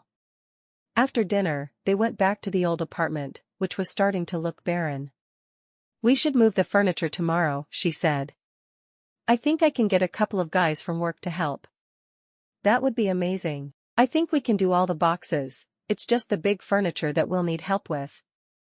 Then I'll make some calls tonight. She plopped down on the couch and pulled her phone out, scrolling through the numbers. Hey, Jeremy? Are you off tomorrow? Jackson watched her as she spoke to the man on the other end of the line. My new husband and I need help moving. There's pizza involved. Great. Yeah, we'll be at my old apartment at 10. Pizza when the big stuff is moved. She paused. Sure, another truck would be great. We're just moving within the apartment complex, but we'll take all the help we can get. Thank you. Sydney grinned at Jackson. Jeremy is bringing his kid brother, who is in high school and out of school for the summer. He said he'd do anything for free food. Jackson grinned. Sounds like me at that age. Do you think that's enough? I think so. I don't have a ton of stuff, and what I have isn't super heavy. The washer-dryers belong to the apartment complex, so those we won't be moving. Then we're probably set. He looked at her for a moment. He'd gotten some strange vibes from her phone call. Who's Jeremy? Oh, he's this guy at work. We dated when I first started at the park, but he was too into himself, so I moved on. She'd never thought much about Jeremy since then. He was the past, and she liked to focus on the future. How long did you date? She shrugged. I don't know. A couple of months probably? He frowned. For some reason, he didn't like the idea of her with anyone else. Who broke things off? I did. She moved closer to him on the couch. Are you jealous? How can I be jealous of a guy I've never met and a girl I met yesterday? No clue. Are you? Maybe a little. I guess it seems weird that someone else once dated my wife. He had no idea why he was jealous, but the ugly green monster was sitting on his shoulder. I can see that. But trust me, we were never anything but casual, and it ended amicably. Jeremy is the kind of guy who goes through women like other men go through underwear. Oh, so he changed once a month like I do? Sydney wrinkled her nose. Sick. Probably. He got up and stretched. I'm going to fill a few more boxes tonight. Now you're trying to make me look bad. Fine, I'll do more, but I'm not going to like it. By the time they went to bed, most of what still needed to be packed was just the closet full of clothes. I can't believe we've done this much in one day, he said, looking around at the blank walls. I'm pretty proud of us. She sauntered over to him and wrapped her arms around his neck. I think we make a pretty good team. I know we do. He leaned down and kissed her softly. The best team. When she went to sleep that night, she still had a smile on her lips. They did make a good team. How long would it take to go from that to happily ever after? She wasn't sure, but she wanted to get there. By 1 the following afternoon, all of the furniture was in the new apartment, and they were sitting in it, having the pizza Sydney had ordered. Jeremy was there with his little brother, Max, both of them eating slice after slice and washing it down the Sprite Sydney had picked up. "We really appreciate all the help today, guys. I wasn't looking forward to carrying my half of that bed or the television." Max looked at Sydney. "Aren't you the girl you used to date?" "We went out a few times," Sydney said, not wanting to discuss the topic with her new husband there. "I thought he was going to marry you." Sydney sat up straight, shaking her head. "Why now? Why on earth would you think that?" "Well, because Joe really liked you. Lots more than the other girls he dated. I really liked him too. I still do. He's a good friend to me." She carefully emphasized the word friend for Jackson's sake. Jackson shook his head. "I guess the better man won, huh?" Jeremy laughed. "Sure did. I'm not sure I would have liked being married to Sid. She's a picket fence and Ketos kind of girl, despite being a park ranger. I'm more of a wander-around free and see who I see kind of guy." Despite his words, Jeremy looked a bit embarrassed by the topic of conversation. "Anyone need anything else to drink?" Sydney asked, determined to get off the subject of her and Jeremy marrying. "Yes," Max said, holding out his glass. Sydney noticed that Jackson gave her an odd look as she passed him to get more Sprite, but he didn't say anything. It was weird that she'd married him as a stranger, and he was now jealous of a man she'd known for years and obviously hadn't wanted to marry. How had that happened? As Jeremy and Max left, Sydney thanked them both again. "You two really earned that pizza," Jackson said, shaking hands with both of them in turn. "Thanks for the food," Max said, already turning to get into his brother's truck. "What's for lunch?" he asked Jeremy. "You said you'd feed me after we helped them move." "You just ate half a pizza," his brother replied. "And I could probably eat another half." Max waved as Jeremy pulled away from the apartment. "Teenage boys eat everything in sight," Sydney said after they'd pulled away. "So Jeremy was going to marry you, was he?" "Not that I know of. Nothing was ever said about it to me." She shrugged. "I never would have married him. He's not right." From what Jackson could see, he thought he was the one who wasn't right for her. It surprised him that it was bothersome. He wasn't used to feeling anything like that about other people. Well, whatever happened, it's in the past. Yes, it is in the past. Now let's get this stuff where we want it. While she cleaned up the mess from the pizza, he started to unpack boxes in the bathroom. Hours later, they moved the last of the boxes to the new place. "If you want to stay here and unpack, I'll go back to my old place and clean.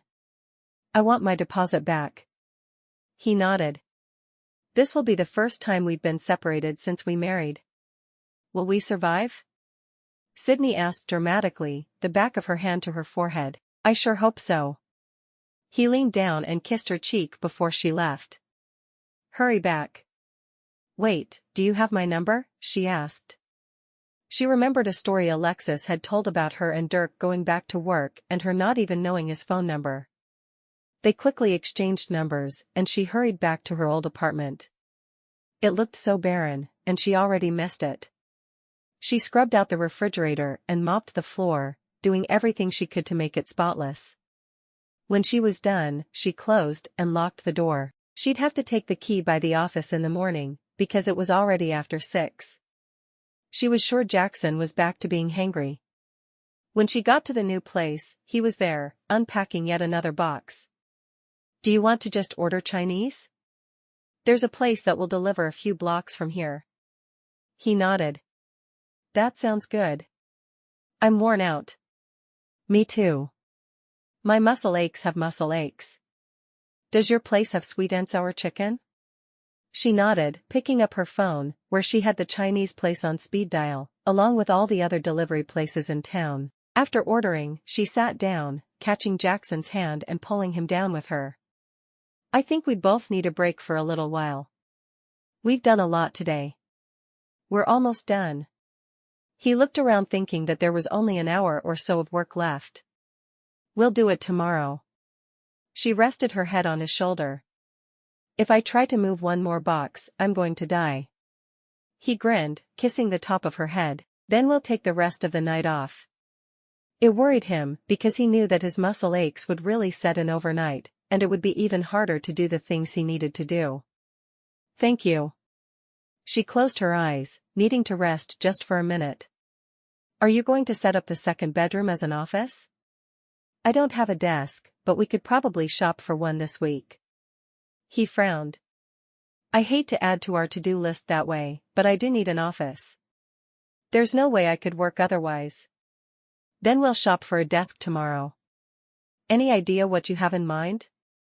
He nodded. The one I had in New York was perfect for what I was doing. We'll try to find one similar. Sounds good. There are a couple of furniture stores in town.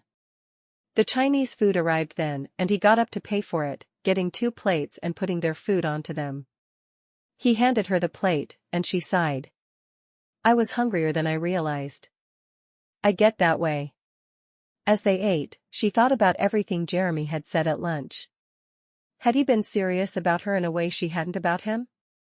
She hoped that whole discussion didn't make things at work awkward. After they ate, she loaded the dishwasher and went into the bedroom to make the bed up. I'm going to get a long, hot shower to massage my sore muscles, and then I'm going to crash. For a week. I don't know about a week, but crashing sounds awfully good. He stood and stretched. What should I do while you shower?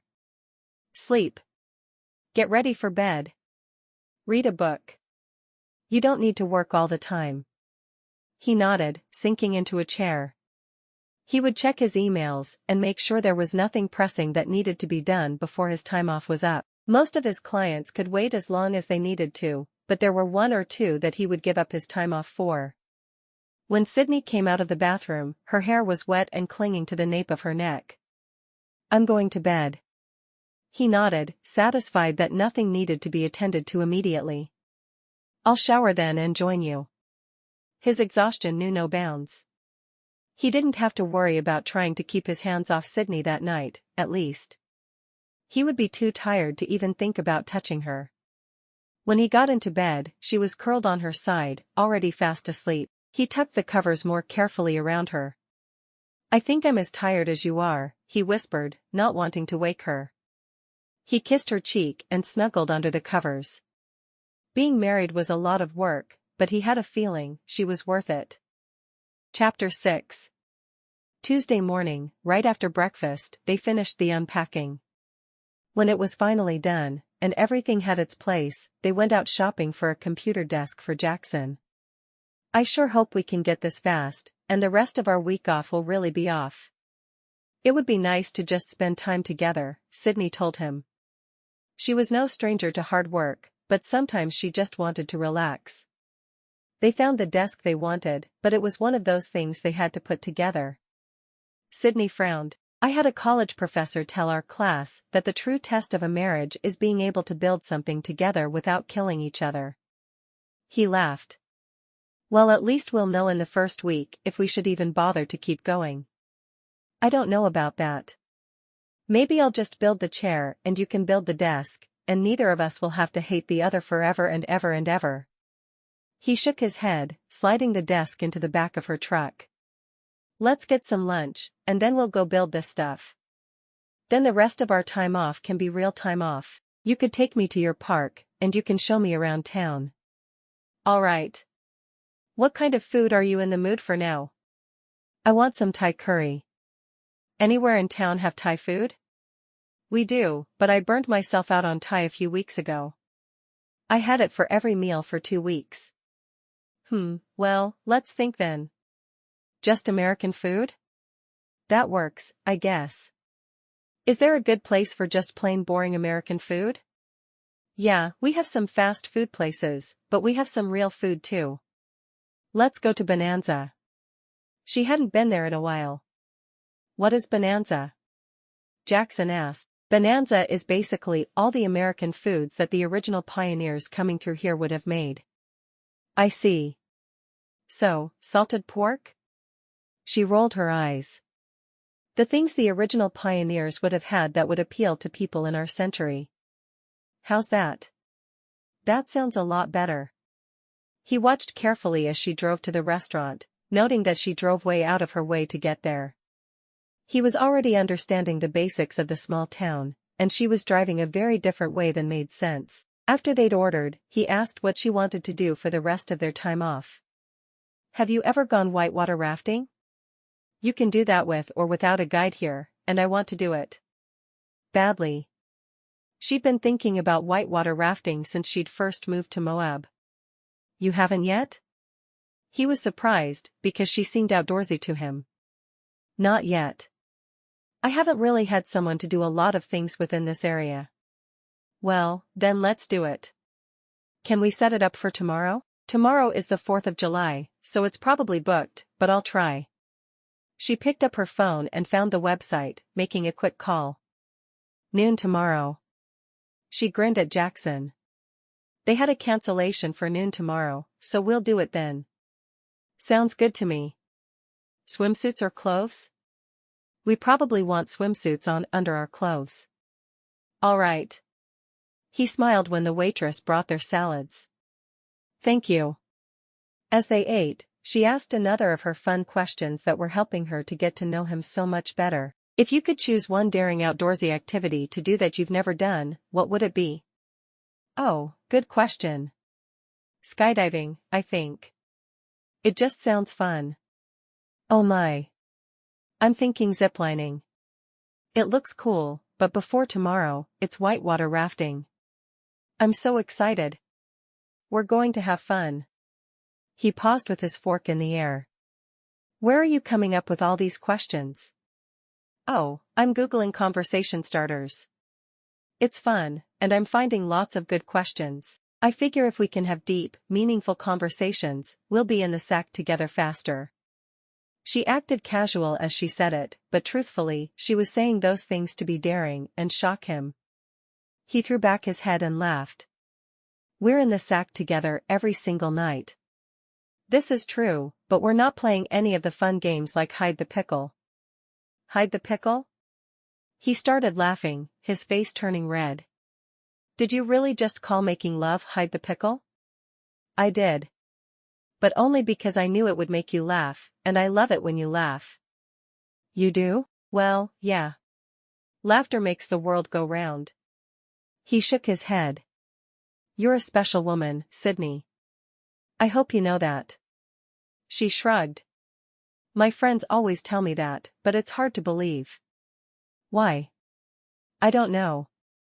I think it may have to do with knowing my mother is crazy. When I was a kid, I could never invite anyone over, because she'd say bizarre things. It always kind of freaked me out. Like what? Sydney sighed. I had a slumber party for my 12th birthday, and my mother brought in the cupcakes, and invited all of my friends to tell her about their biggest fear about boys. Well, that's not so bad.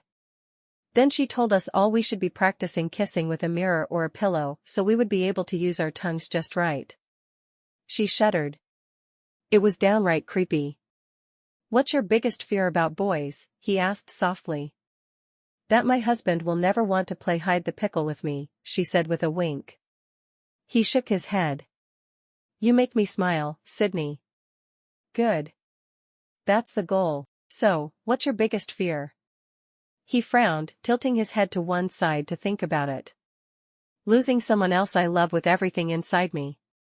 Like when I lost Paisley, I wasn't sure I'd be able to keep going. It absolutely devastated me. So now I'm afraid to fall in love with you and have you die. You're afraid you'll fall in love with me? Do you think that could happen? For the moment, she had to ignore the fact that it was his biggest fear. If he thought it might happen, that was a good thing in her eyes. He nodded. I think it could. If I ever get up the courage to let it happen. Are you really worried that you won't let yourself fall in love with me? That worries me. I don't want to spend the rest of my life in a loveless marriage. Well, yeah, I am a little worried about it. I spent so long thinking Paisley was the only woman I could ever love, and when she died, well, it messed me up inside. That's when it hit Sydney exactly what her obstacles were. Alexis had to deal with Dirk's obsessions with being proper, but now she had to deal with her husband being afraid to fall in love with her. She thought Alexis's problems were easier than hers. She sighed. How on earth am I going to deal with this? I hope you don't think it has anything to do with you. I don't want you to feel like you're unlovable or anything. She shook her head. I guess I know where you're coming from, I'm just not sure how to compete with a ghost. He frowned. You're not competing with a ghost at all. It's no longer how I feel about Paisley. It's how I would feel if I fell in love again and lost you. It's fear, not competition. She nodded, smiling as the waitress brought their food. She picked up her fork and started eating, not wanting to talk any more about the subject. She would eat and forget the man in front of her was never going to love her. Ever. Building the desk together ended up being easier than either of them had thought. Jackson read the directions, which Sydney felt was against all male stereotypes, and Sydney brought him the pieces he needed. Together, it only took them a couple of hours to build both pieces of furniture. She was pleased, because if her professor hadn't been insane, then they might have a future together after all. Of course, her professor had never dealt with a man who was afraid to fall in love. The whitewater rafting trip was more fun than she could express. Seeing his face when water came over the edge and dumped onto his head, sending cold water over him, had her laughing hysterically. There was something special about seeing your significant other completely vulnerable that way. As they left the raft and walked back toward her truck, he was still trying to shake the water off his body. I feel disgusting. I don't blame you, she said. I feel like I have water in every nook and cranny of my body, and maybe some sand. And some bugs and fish. Fish? I sure hope not. They had towels in the back seat, and they both grabbed one, drying off as well as they could with their clothes on. That was fun. It was. I want to take you on a long hike and picnic tomorrow. That was my favorite thing to do with my roommate in college. Hike. We went every chance we got. We went to Binghamton University, and there's this amazing nature preserve. We would go there and walk around the area. That's really nice. I wish we'd had something like that.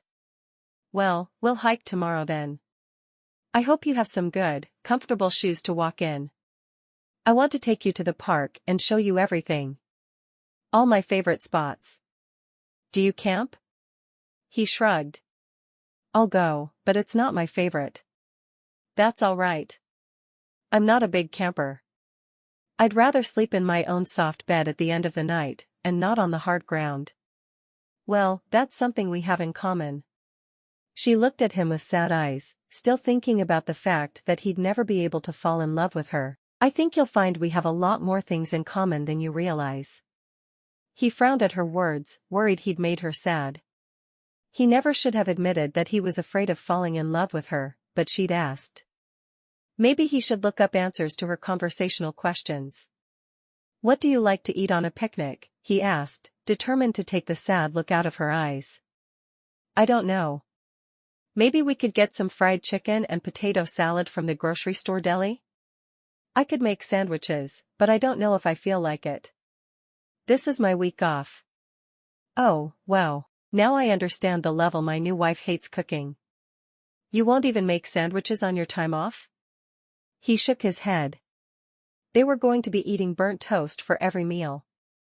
Well, I make so many while I'm working. I eat sandwiches for lunch every single day. I get so tired of them. Maybe I could make up some empanadas for you to take. You have no idea how happy that would make me. We'll make some together. She was constantly trying to think of things they could do together, because she was sure the more time they spent together, the faster he'd fall in love with her. Sounds good to me. I love making them. After breakfast the following day, they went to the local grocery store and hit up the deli for picnic foods. She took a big cooler and they packed the styrofoam containers into it. Then she packed some paper plates and napkins on top of it. And then the drinks they'd grabbed from the store, Dr. Pepper for him and Sprite for her. They put the cooler into the back of the truck and started toward the park. "You're going to love my park," she said, feeling a great deal of excitement as she thought about showing him her favorite hiking trails. "We're on the Colorado River here, so I want to walk along it. This is my favorite place to be in the whole park. I end up down here making people pick up after their picnics a lot. That's got to be a fun task. Making people clean up after themselves, like asking a toddler to pick up his toys. Oh, making a toddler pick up would be so much easier. I spend a lot of time picking up after people too. It's a pain in my butt, but no one wants to do anything." She shook her head. "I hate having to play mom to so many people." He helped her spread their picnic out on a table. "How soon do you want to have children?" It was a strange thing to ask a brand new wife, but he needed to know what her plan was. "Within the next few years.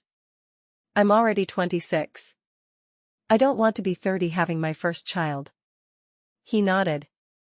"So, if we want two, and don't want them a year apart, we want to start very soon." "Yes, we really do." She shrugged. "I was kind of hoping for a honeymoon baby, but that's not going to happen." He frowned. "I didn't mean to mess up your plans." "Hey, I married a stranger. I knew he might not want to roll me over in the clover immediately." She shrugged, laughter filling her eyes. "You want me to roll you over in the clover and hide my pickle?"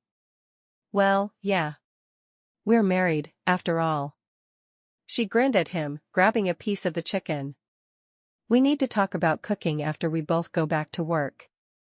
We could alternate days. You could make empanadas one day and burnt toast the next." He frowned.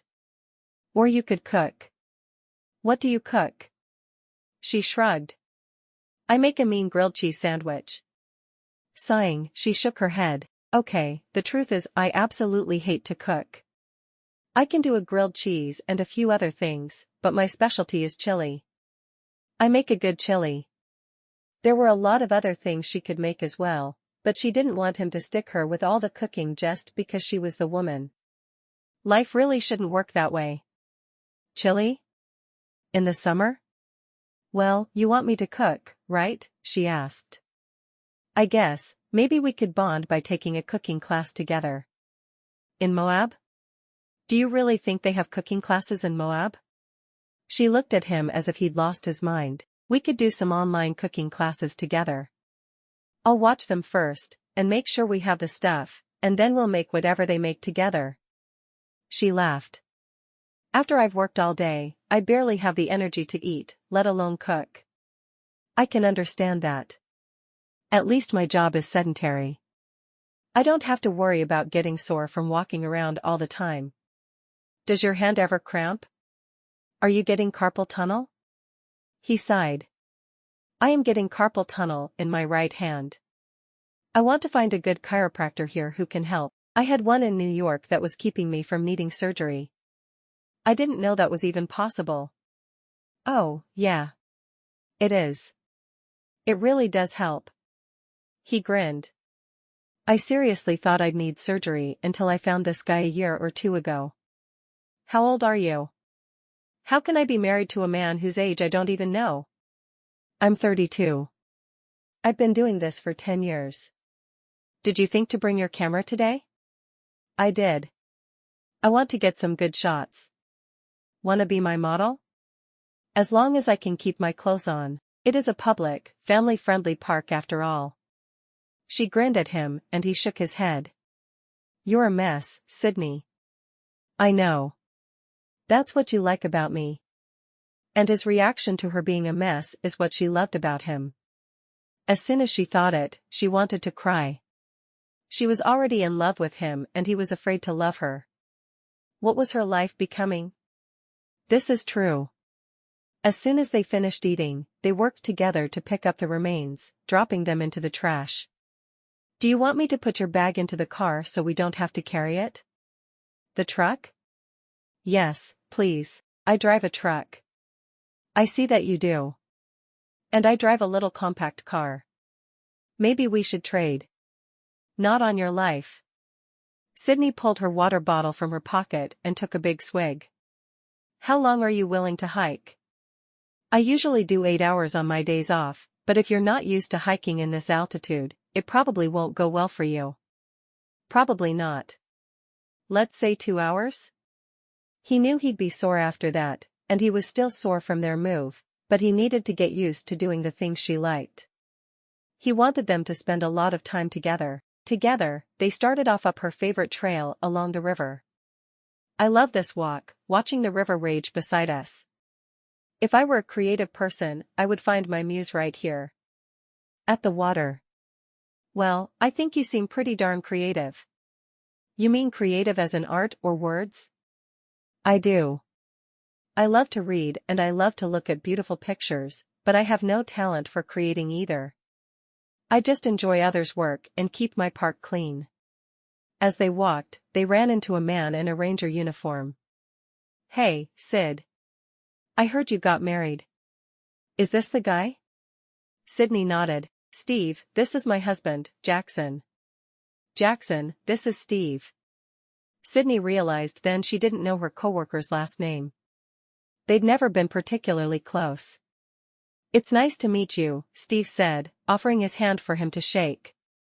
You too, Jackson said with a smile. I don't think you have any idea how many men you've made sad by taking our Sydney off the market. She's an amazing lady. Jackson looked at Sydney. Why had she gone to a matchmaker when it seemed every man in all of Moab was already half in love with her? I didn't have any idea. But I can see why. She's awfully special. Just remember there are half a dozen of us waiting in the wings to steal her as soon as you screw up. With those words, Steve wandered away, leaving Sydney and Jackson staring at him in surprise. Chapter 7. As Jackson and Sydney moved on down the trail, he looked at her out of the corner of his eye, wondering if she was going to address what Steve had said to him. When she stayed quiet, he asked, Why didn't you just close your eyes and choose one of the men who was already after you? I don't know what he was talking about. I don't think he ever even asked me out. Wait, yeah, he did, right after I started here. She shrugged. I wasn't interested in him. I'm just surprised that a woman who obviously had so many men after her went to Dr. Lashiel, a woman who thinks she has the ability to grant wishes. I don't know why you think she has magical powers. I've never heard her talk about that. I don't think she runs around talking about it. She only told me because the girl she was speaking to disappeared. What do you mean by disappeared? Jackson sighed.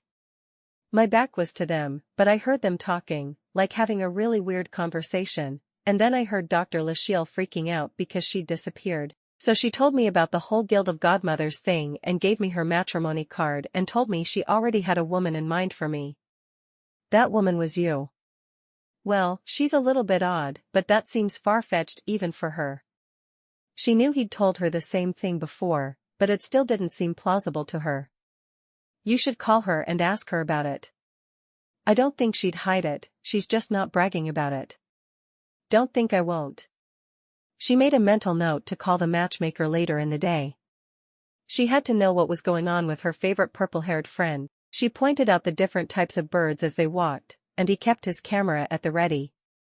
He got several photos of birds, the landscape, and when she wasn't looking, he took candid shots of her.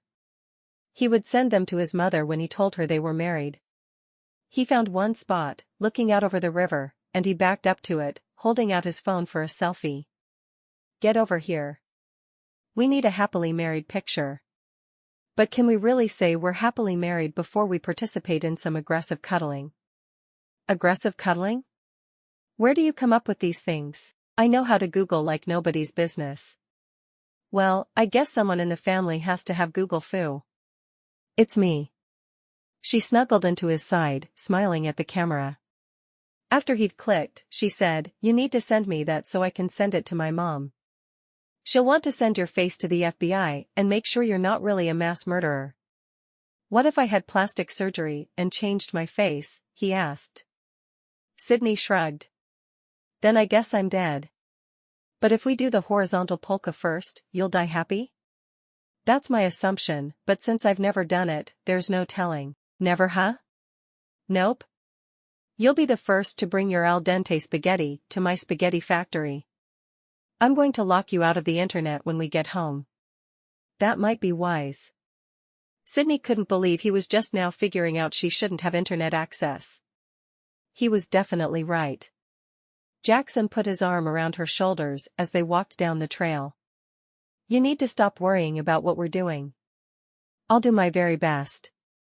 When they got back to the apartment, she immediately showered and changed, joining him back in the living room.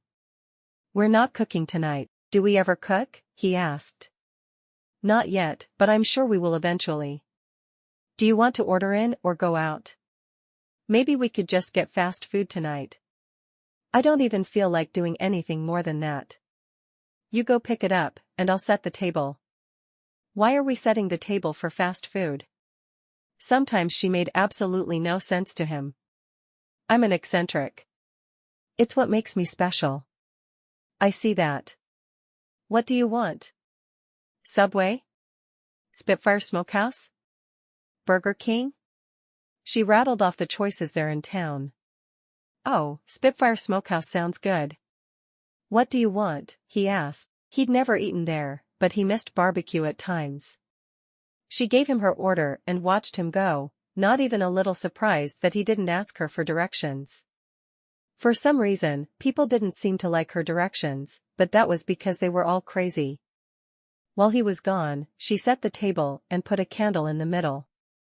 They were married, and she was allowed to romance him. When Jackson got back, he grinned at all the lights being out, a candle lit in the middle of the table, and their finest paper plates set out. She made him laugh, and he felt a little more for her every day. Even as he thought it, he felt his stomach clench. He couldn't fall in love again. He just couldn't. He sat down at the table, thinking about turning the lights back on, but not willing to hurt her feelings. He divvied up their food and began eating in mostly silence. So, if you could be a war animal, what kind of animal would you be? She asked. Are there war animals other than wolves? Jackson was sure she had to be making it up. Oh, sure. You must not read modern romance. Well, no. So? Think about it, what kind of animal? Sydney wasn't going to let him off the hook. She wanted to know as much as she could about him. Anything? He asked. He was uncertain about her question, but he wanted to answer. War dragon. Is that a thing? She nodded emphatically. Oh, yeah, it's a super popular subgenre of romance. Romance readers are strange people. I don't deny it. What kind of war animal would you be? He asked. I think I'd want to be a war bunny. Would be fun to be able to disappear with no warning. She grinned at him. I would be the hide-and-seek champion of the world, and I could sneak up on people doing bad things at the park. Yeah, I can see that. You would be amazing. She was amazing at a lot of things. He shook his head. He would need to put off sex forever. As soon as they were intimate, he knew he would fall for her, and that was the last thing he needed. But the draw was stronger every day. He wasn't sure he'd be able to resist if she started kissing him again. Maybe he should quit showering so she would be repulsed by him. When it was time for bed that night, she wore a tank top and a pair of shorts. It was hot, and she didn't feel like she should wear anything hot. Jackson was already in bed when she climbed in beside him, and he immediately closed his eyes. He couldn't see her that way and not want more than he was willing to have. You okay? She asked. She'd never seen him avoid looking at her that way. Was he angry? He nodded, not even opening his eyes. I'm fine. Did I do something to offend you? She couldn't figure out what his problem was. No. Not at all. Sydney knew he was lying. She could hear it in his tone of voice. All right. She turned her back to him and faced the wall on her side of the bed. Good night. He looked over at her for the first time since she'd entered in the room, frowning. Are you upset with me? She shook her head, a silent tear floating down her cheek and into her pillow. She had no idea what she'd done wrong, but she knew it was something. He moved up behind her, wrapping an arm around her waist. His need to make her feel better was stronger than his need to keep from falling in love with her. "I'm sorry." "For what?" He heard the tear in her voice and wanted to kick himself for acting strangely. "Then you admit you acted strange. Are you angry with me?" "No, I'm not. I just saw how good you looked and I knew I wasn't going to be able to keep my hands off you, so I closed my eyes." She sniffed once more. "I don't understand.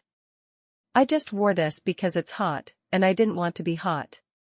"I understand, but you're wearing so little that I couldn't help but want you."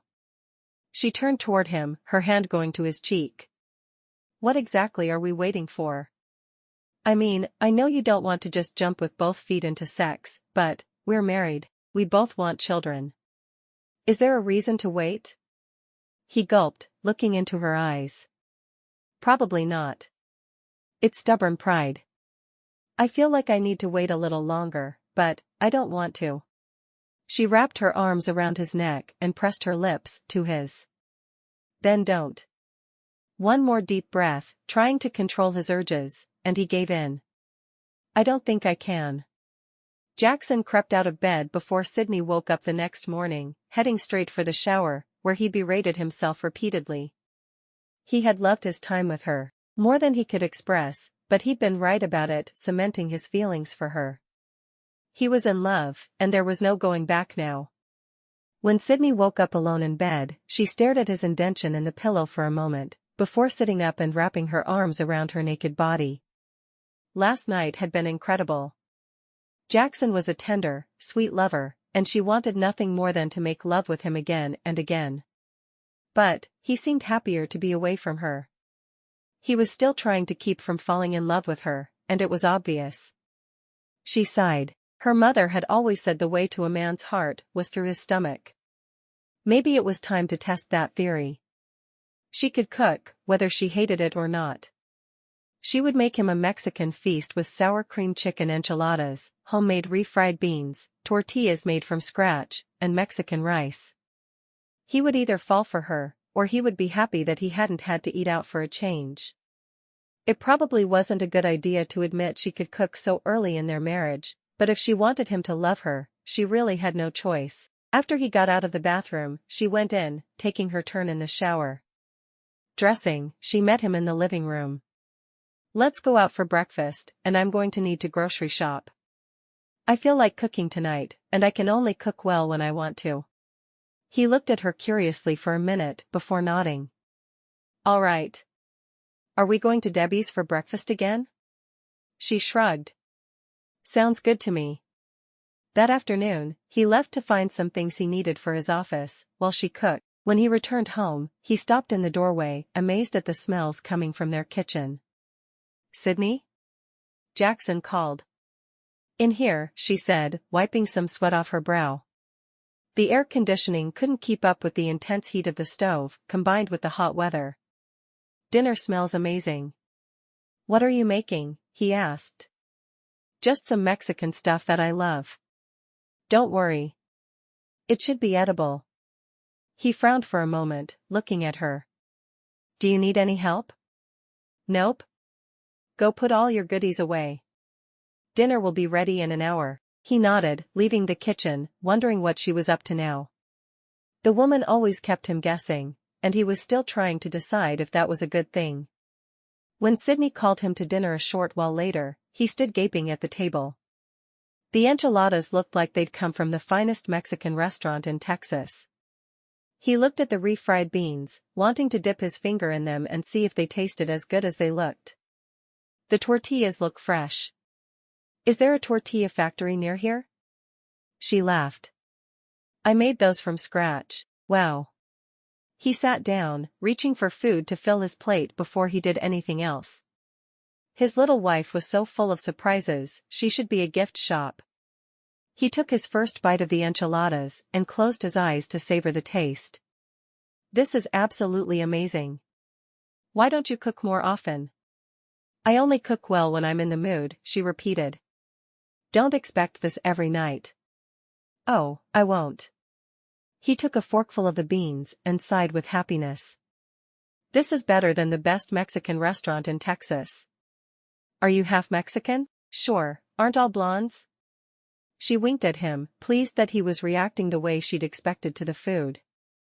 I made sopapillas for dessert. They're in the oven staying warm. Sopapillas? Who taught you to cook this way? I told you about my friend who lived here. She not only made me tacos, she taught me to cook. You'll have to try my enchilada soup someday. I could eat it for every meal, if it didn't mean I had to cook it for every meal. I'm starting to understand. You love to eat, but you hate to cook. I've got it. That's right. After they'd polished off every drop of food on the table and eaten the sopapillas, she got up to clear the table. I should clean up because you cooked. She shook her head. Nope. This dinner is my wedding gift to you. Any other time I cook, I will expect you to clean up. Just not tonight. I feel like I've been given an enormous gift. Sydney grinned. You have. Don't get used to it. She efficiently loaded the dishwasher and wiped off the counters. There, dishes done. She took his hand and led him into the living room, sitting close to him on the couch. Do you ever watch television? He nodded. Sometimes. I prefer to binge shows on Netflix though. Me too. What are you currently watching? I'm trying to catch up on Arrow. I'm a season behind. Where are you? He grinned. About a season behind. She picked up her remote and handed it to him. Don't get used to holding the remote either. I'm pampering you tonight, and it just isn't going to happen often. Works for me. He took the remote and quickly found the show on Netflix, sliding his arm around her shoulders as they both watched it. He found he couldn't concentrate on the show. Her aroma, mostly Mexican spices at this point, was intoxicating. Instead of watching, he kept replaying their lovemaking in his mind, wondering if it would be too soon to drag her off to bed. Finally, halfway through the show, he didn't care what was okay. He shut the show off and dragged her into the bedroom. I can't wait any longer, he whispered, his hand moving under her hair to hold her head in place as he kissed her passionately. I thought you'd never ask. A while later, she laid in his arms, exhausted beyond belief. She couldn't help but wonder if it had been the Mexican food that had made him so interested in her, but she wouldn't ask. Feelings were such a touchy subject between them. After a little while, he started talking. Paisley and I met playing an online game. We both loved the multi-user games, and I fell for her sweet voice while she told me to murder an ice elemental. After months and months of just talking as friends, I agreed to fly to New York to meet her. I was still living in Texas at the time. Okay, Sydney wasn't sure why he was suddenly opening up to her, but she couldn't be upset about it. It's what she'd wanted for a while. So after meeting her, I knew she was the girl for me, but we took things slow. It took me 3 years to ask her to marry me and eventually move to New York, with my mother screaming that I'd be murdered in my sleep the whole time. She laughed softly. Kind of sounds like my mother. I was thinking the same thing. He shook his head. Anyway, I moved there, and it wasn't 2 weeks later that she was killed by a hit-and-run driver. I remember how devastated I felt. I never thought I'd be able to crawl out of the hole I found myself in. I loved her with everything inside of me, and suddenly she was gone. I'm so sorry. All I can think about when I'm with you is how awful it felt to be in that position. I couldn't go through that again and actually survive. I truly believe I would die of a broken heart if it all happened again. So, I can't form that kind of attachment to you. We can make love. We can have children. We can spend every waking moment together. But I can't love you the way I loved Paisley. Sydney wanted to crawl under the bed and die. Why did you agree to marry someone if you knew you felt that way? I honestly didn't think there was any way Dr. Lachelle could find me someone that I would want to love. I figured it would be easy to keep my heart separate from the marriage, but you really are a good match for me. I want to love you, but I just can't let my guard down enough to do it. Does that make sense? The tears were streaming down her face as she nodded. It did make sense. And it broke her heart. Chapter 8. By Monday, when she was back at work, Sydney was convinced that her marriage was doomed. On her way to work, she called Dr. Lachelle, needing some advice. The phone was answered on the first ring. Dr. Lachelle. Hey, Dr. Lachelle. This is Sydney. Sydney. My favorite newest bride. How are things in Moab? I'm not sure. Jackson is obviously still in love with Paisley, his fiancée who died. He's afraid to open up to me. He pretty much told me that his biggest fear in life is that he'll fall in love with me and lose me like he did her. There was a brief pause. I'm not surprised. Did he tell you the whole story? He did. How am I supposed to compete with a ghost? You're not competing with her, sugar butt. You're helping him to get past her. But how? Dr. Lachelle sighed. By being there for him.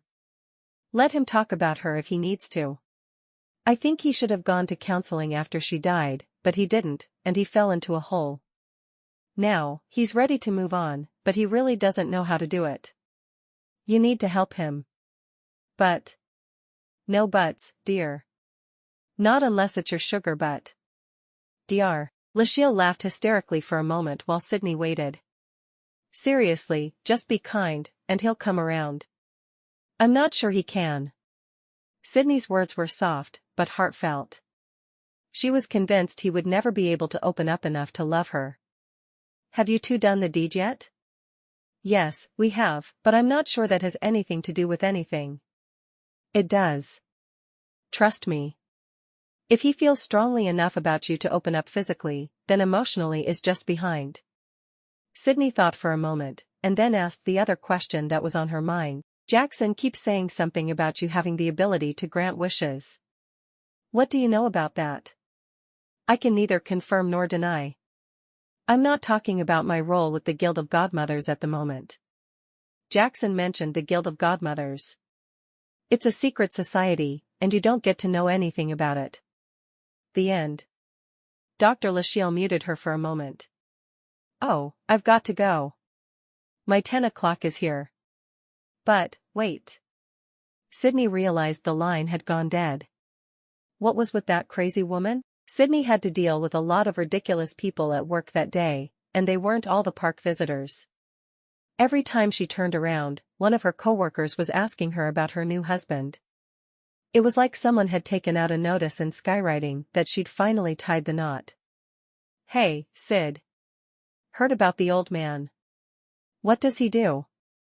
Aaron, one of the park rangers, asked. He's a graphic artist. Sydney kept working as she answered the question, because it was the 15th time she'd heard the same question that day. Well, you should have married a fellow ranger. We were all just waiting for you to close your eyes and point. Sydney rolled her eyes and kept walking. Sure you were. Get a life, Aaron. When she got home, she was exhausted. Between the picnickers she'd had to get onto, the people trying to bring dogs into the park, and her coworkers, she was ready to scream. When she walked in the door to the apartment, she was determined not to cook supper. She didn't care what it took, but she just couldn't do it. She was greeted by the aroma of well-seasoned Mexican food. Jackson? Did you cook? He grinned at her from the kitchen, a bit of flour dusting his nose. I did. I made 4 different kinds of empanadas. I think I love you. She said the words casually as she hurried to the kitchen, but she noticed the panicked look on his face. She wanted to tell him to just go away and let her grieve her marriage in peace, but instead she kissed his chin. Thanks for cooking. I'm exhausted, and I wasn't looking forward to even thinking about food. How was work? He was relieved she changed the subject so quickly.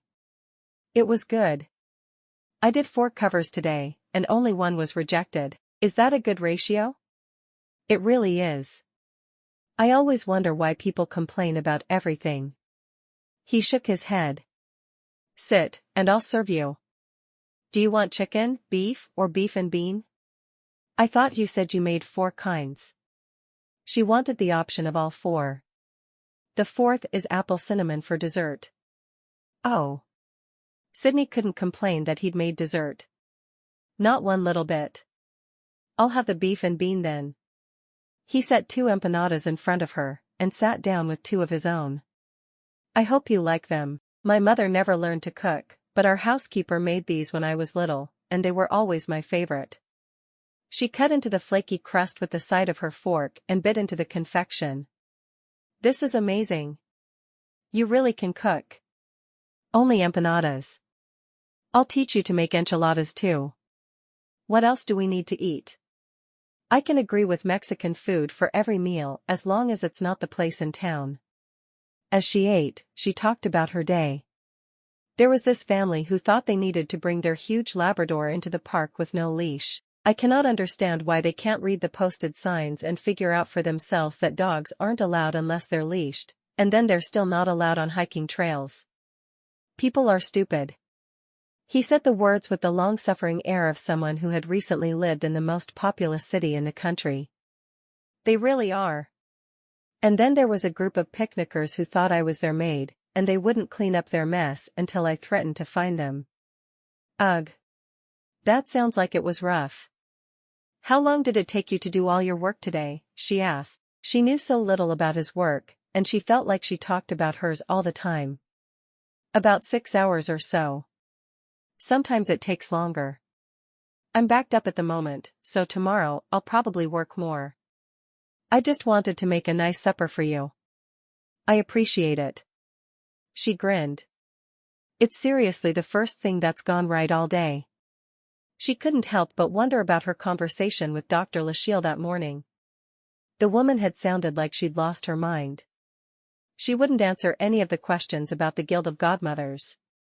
What could it mean? Well, I'm glad I did something good, then. He reached over and took her hand in his.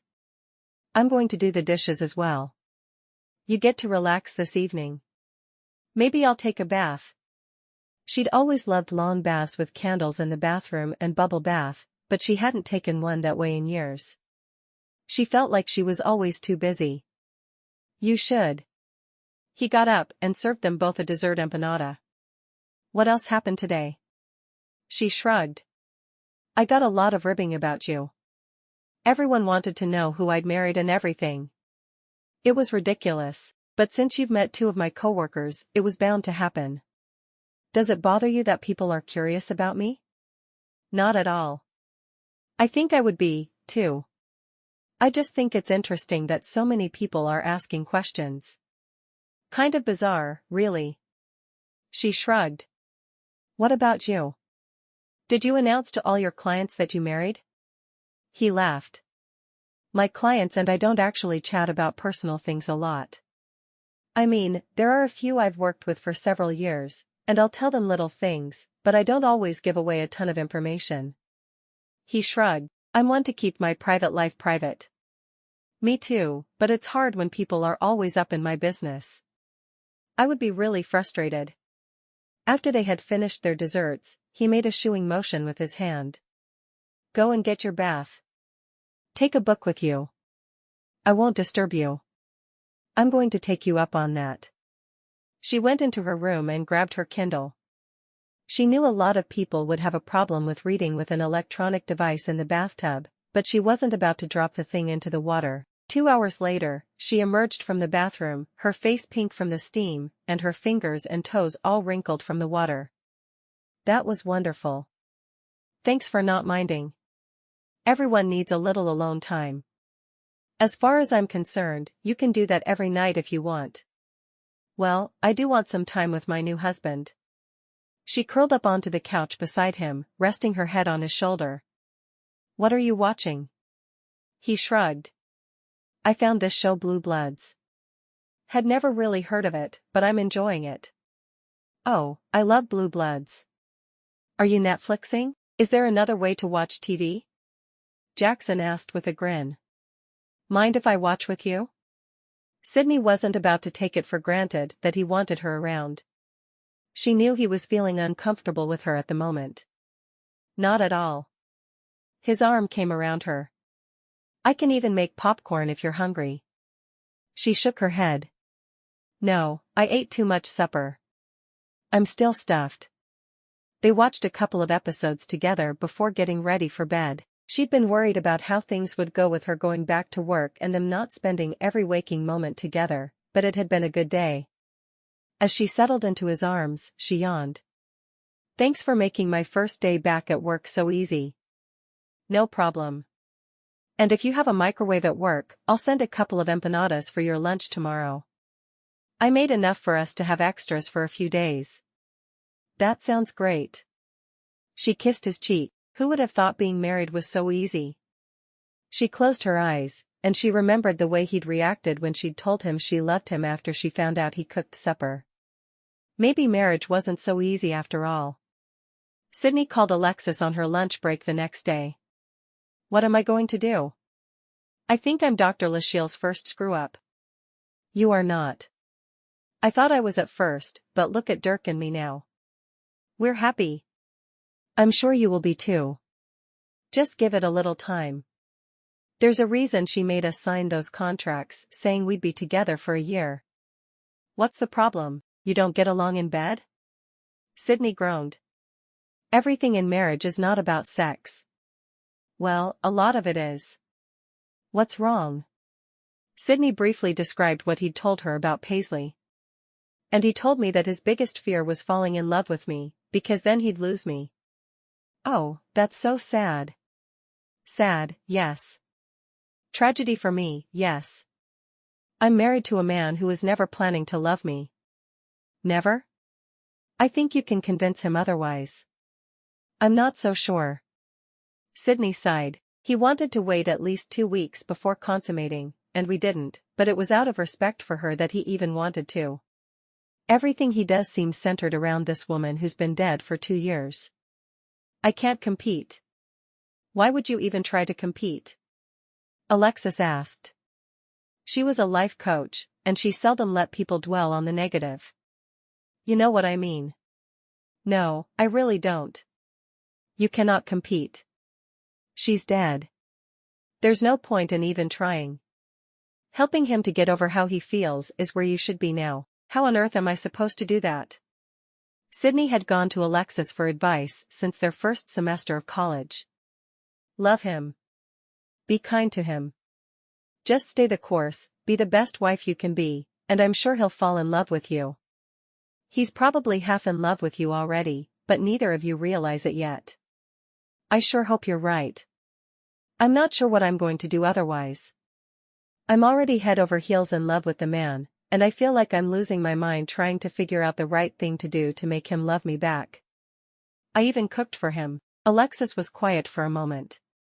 "You mean you cooked a real meal? Like the kind you made for me once?" "Yes." "Wow. I don't even know how to respond to that, Sid."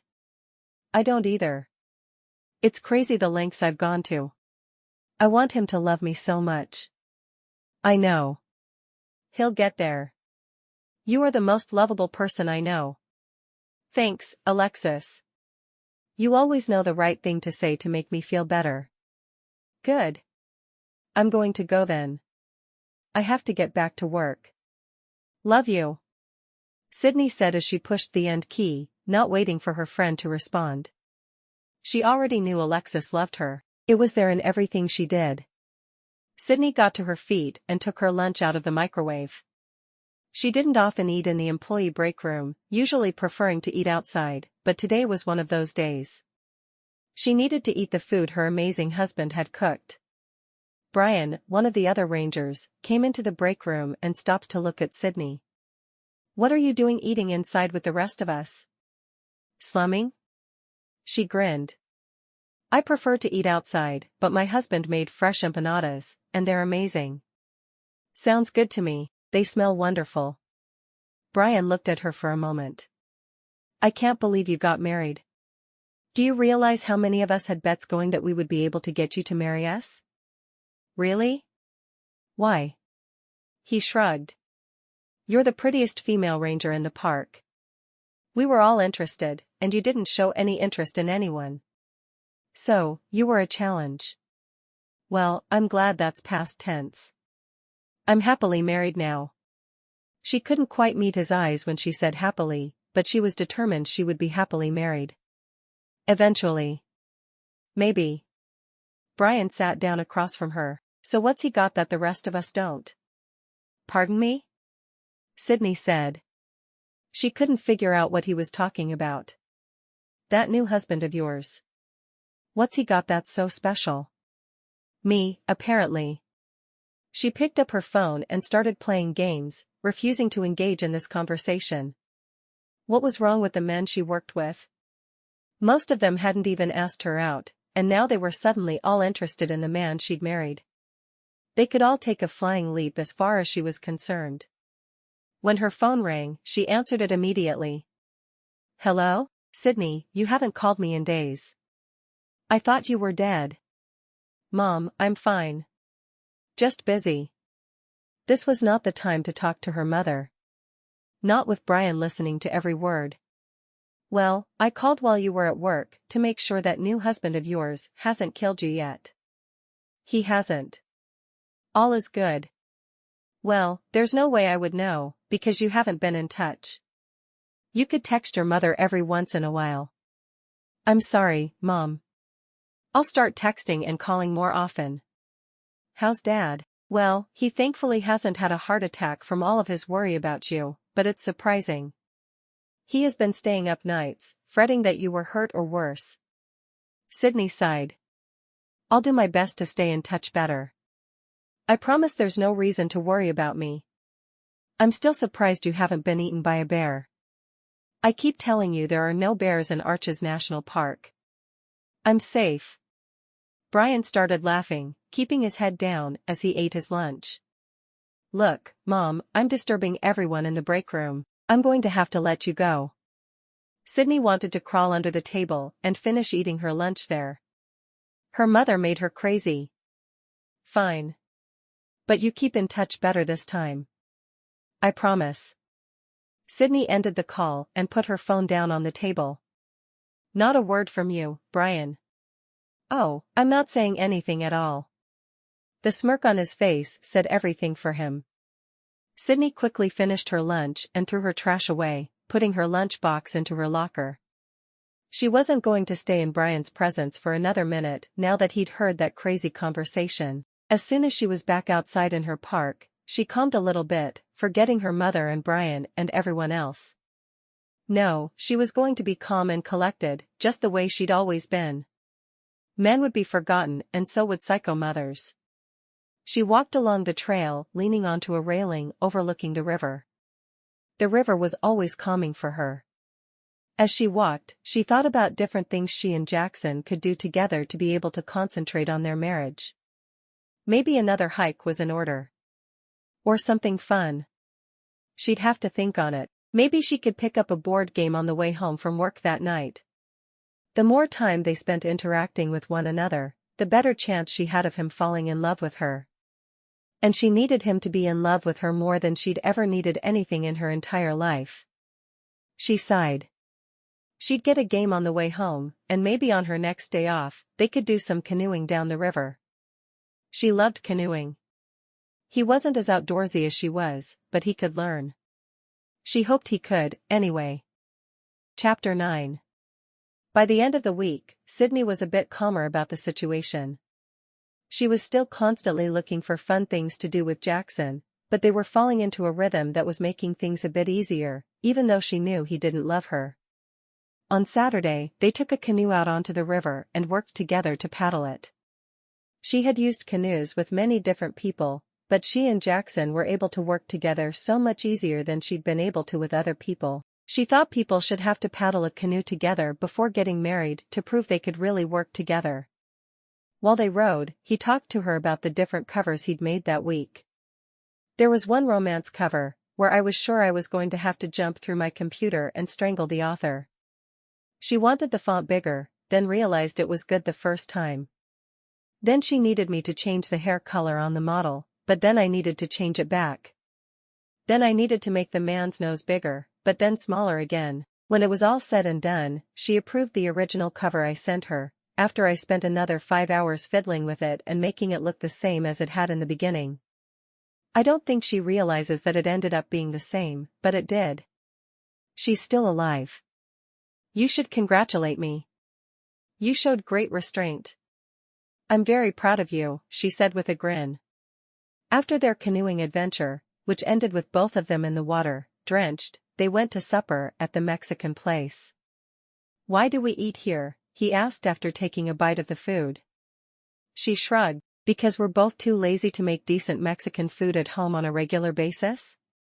That's probably it. You think? Oh, yeah. I mean, I enjoy making empanadas, as long as it's not more than once a month. I'm the same with my Mexican stuff. This will have to do until we feel like cooking again. She took a sip of her Sprite. I'm just glad you're not complaining that I don't cook more often. Why would I ask you to do something I'm not willing to do? He'd never understood why men thought their women should do all the household chores if the woman was working as well. Sydney grinned. Most men seem to think it's the woman's job to deal with supper, whether she likes it or not. Not this man. I think it's our job to work together to make sure the household runs smoothly. I plan on changing diapers too. I won't breastfeed them, but it won't be because I don't want to. She tilted her head to one side. Are you telling me you want to breastfeed our babies? Jackson shook his head. No, but I'm saying I would if I could. How's that? A little crazy, but not so crazy I can't deal with it. I think we should go home and play a board game. Do you like Scrabble? She nodded. I have it in the game closet. Then we will play. Prepare to have your ego smeared all over the floor of the apartment. There's no ego to be smeared. Just confidence. He laughed. You're going to be fun to have as an opponent. We're married. We always have to be on the same side. What makes you think that? No idea. Just a rumor I heard. Once they were back at the apartment, she took the game out and set it up on the table. Want to make this more interesting? He eyed her skeptically. What do you have in mind? I was thinking whoever loses has to make supper tomorrow night. He sighed. If I lose, it's burnt toast. I'm sure you can do better than burnt toast. I'll even help you if you need me to. Cooking together sounds good to me. Why don't you teach me to make your tacos tomorrow night, and then we don't need to worry about who wins? What's the fun in that? I want to be able to lord it over you that I'm a better Scrabble player than you are. He rolled his eyes. You think you are? I'm truly the best. Put your cooking where your mouth is, mister. Fine, if I lose, I'll cook tomorrow night. Now that makes things interesting, she said with a grin. Are you always this competitive? Is a penguin black and white? How could he even ask her that? Didn't he know her at all? When the game was finally over, she picked up the pieces. In my family, whoever wins has to pick up, so they can't gloat quite as much. You're gloating anyway. I can see it on your face. You have wonderful observation skills. She put the game back into the box and took it to the closet. Another game? Or a show? Or bed early?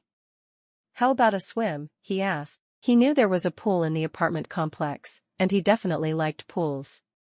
She shrugged. I could go for a swim. She hurried into her bedroom and changed into her bathing suit. They'd been in the water together a couple of times when they'd canoed and when they'd whitewater rafted. They had yet to be in a swimming pool together. They walked to the pool, and as soon as they got there, she dove in cleanly. Want a race? She asked, grinning at him. Does everything have to be a competition? He asked. Or can some things be just for fun? Oh, everything will definitely always be a competition. That's how life works. She shook her head as she started for the other side of the pool, not waiting for him to jump in. All is fair in love and swimming. I don't think that's quite how the saying goes, he said when they got to the other side. She'd beaten him by several feet, but only because she'd given herself a generous head start. I won. You cheated. He shook his head. How did I end up married to a cheater? You just got lucky, I guess. She was glad they were the only people in the pool, and she took advantage of that fact by moving close to him and kissing him in the water. So lucky. He laughed. I think maybe you're right.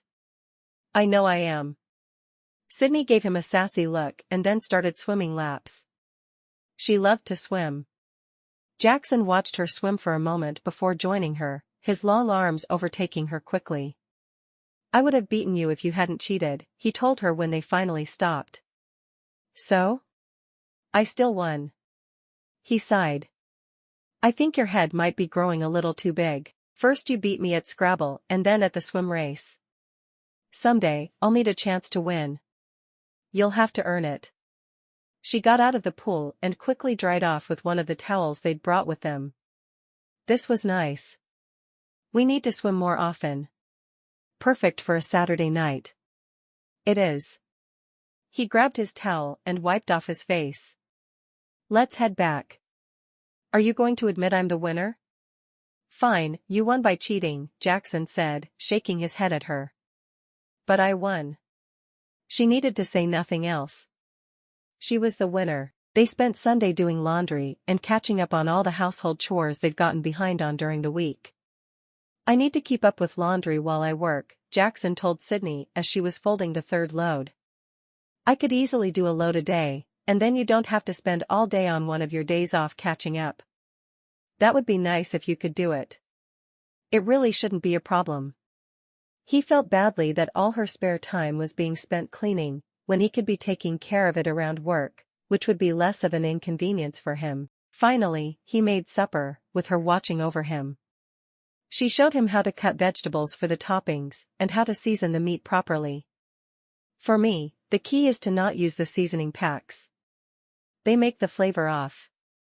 You want it to be more of a pure flavor with a few spices than all spices where you can't taste the meat at all. He watched carefully, even doing as much of the work as she would allow.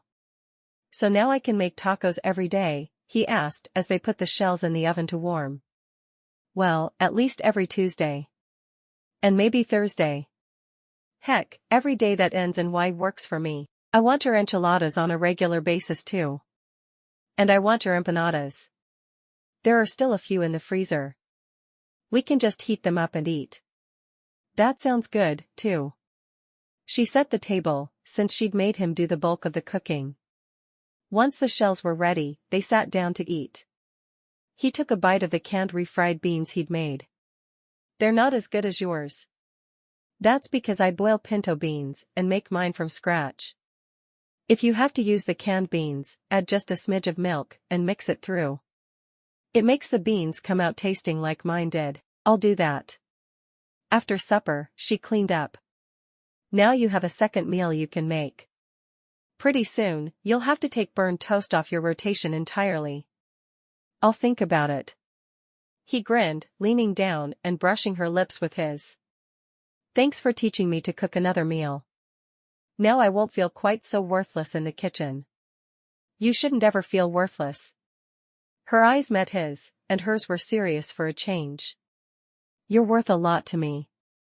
She didn't tell him she loved him again, because she didn't want to embarrass him, but she was thinking it. He settled on the couch and pulled her down beside him. I think it's time for more Blue Bloods. Did you know that the girl who plays Erin used to date Tom Brady, and they have a kid together? His name is Jack.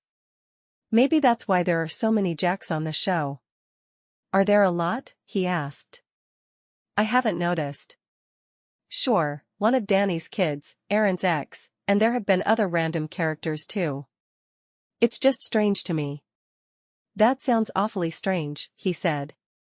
I wonder why I never noticed. Maybe you don't like the name Jack. She grinned at him. My mother hates it for sure, but I've never minded. He frowned at her. I thought you were going to call me Jack, but you've mostly called me Jackson. I know. It's how you were introduced, so that's how I think of you. My mother will be pleased. Have you told her we're married yet? He made a face. I wasn't sure how to tell her. She's so weird about things like that. Call her now. There's no point in putting it off any longer. She's going to be mad if you do. Sydney knew her mother would be furious if she'd married and moved across the country without letting her know. You make a good point. He reached for his phone.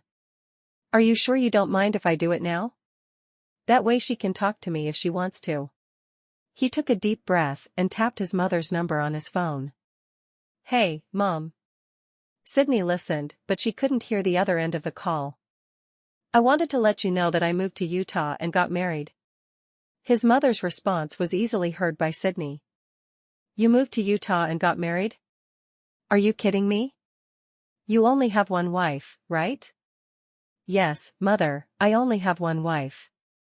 Sydney covered her mouth and giggled hysterically. Good. I don't think I could deal with more than one daughter-in-law. I promise, there's only one daughter-in-law. I'm not a polygamist. Well, when are you going to bring her to meet me? And more importantly, when are you giving me grandchildren? We've been married for 2 weeks. Give us time on the grandkids. He shook his head at Sydney, who was still laughing. 2 weeks? You've been married for 2 weeks and you're just now telling me? Why wasn't I invited to the wedding? The wedding of my only son. How could you? Jackson got to his feet and started pacing as he tried to explain. It was a sudden wedding. Her parents weren't there either. 10 minutes later, he got off the phone and collapsed onto the couch beside her. Well, I'm glad that's over. She wants lots of grandbabies, and she wants us to fly to Texas next week so she can meet you, and she wants us to move back to Texas where we belong. She's something else. Sydney had thought her mother was strange about the marriage, but his took the cake. Oh, well, now I don't have to dread telling her anymore. How's your mom doing with it all? She still wants me to text daily to let her know I haven't been eaten by a bear and that my mass murderer husband hasn't killed me. One simple text every day will keep my father from having the heart attack he's been on the verge of for the last 20 years. Has she always been that way? He asked. Sydney shrugged. She's gotten worse over the years. When I was little, we would even take family vacations. Now, I don't think she's left the house in over 10 years. She didn't go to my high school or college graduations. My dad has to do all shopping unless it's online. Even her doctor has started going to their house so she doesn't have to get out. That's really sad, he said, shaking his head. My mother is the opposite. She doesn't do anything but shop and flit around with her friends. They would hate each other, wouldn't they? If either gets on our nerves too much, we'll lock them into a room together and make them fight it out. That's a great idea. We'll have to do that. He took a deep breath and let it out. I'm so relieved that's over. My dad will probably still call and tell me to be happy, but he won't try to pressure me into moving back to Texas. He understands that I need to do what's best for me and not cater to my mother every minute of my life. Sounds good to me. Sydney got to her feet. All the drama has exhausted me. Are you sure it wasn't all the cleaning you did? Jackson asked. I'm sure that was a big part of it, if not all of it. She stretched. I'm going to bed if you want to come keep me company. Like I'd let you go to bed alone. Maybe when we've been married for 50 years, but certainly not yet. He followed her into the bedroom and closed the door behind them. While Jackson was burning himself some toast the next morning, he asked Sydney if she'd talked to Dr. Lachille. Did you ever ask her about her ability to grant wishes? I did. She wouldn't confirm or deny. She just said that anything she does that has to do with the Guild of Godmothers doesn't have anything to do with matrimony. Sydney got a thought then and reached for her phone. I'm going to look up the Guild of Godmothers. That's a really good idea, he said, watching her. I want to know what it says. Sydney's eyes scanned the response. The Guild of Godmothers seems to be a fictional group of women who live in Everland, Wyoming. They're written about by romance author Caroline Lee in a series called Everland Ever After. How does that make any sense at all? It doesn't to me.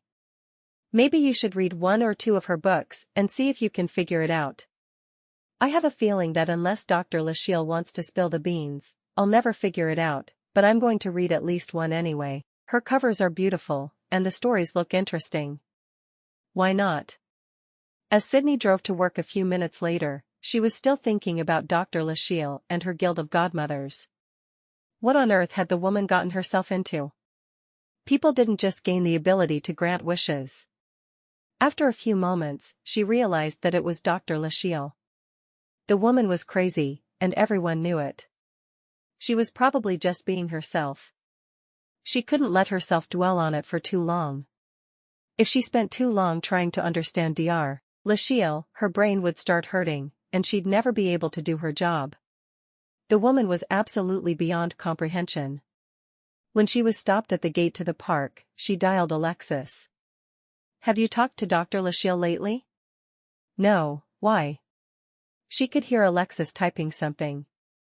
"She must be at the office already. She is involved in something called the Guild of Godmothers, and I asked her about it, and she wouldn't say anything. She thinks that she has the ability to grant wishes now, and she won't say how or why." I looked up the Guild of Godmothers, and it seems to be a fictional group written about in a romance series. Sounds like Dr. Lachelle. She's always kind of lived in her own fictional land. It's bugging me. I'm not sure what to think about the whole thing. Sydney parked in the employee lot. "Do you want to look into it?" "I think we need to stop worrying about it. We have other things that are more important than chasing Dr. Lachelle's purple unicorn rainbows." Sydney laughed. "You're right. I'm moving on with my life."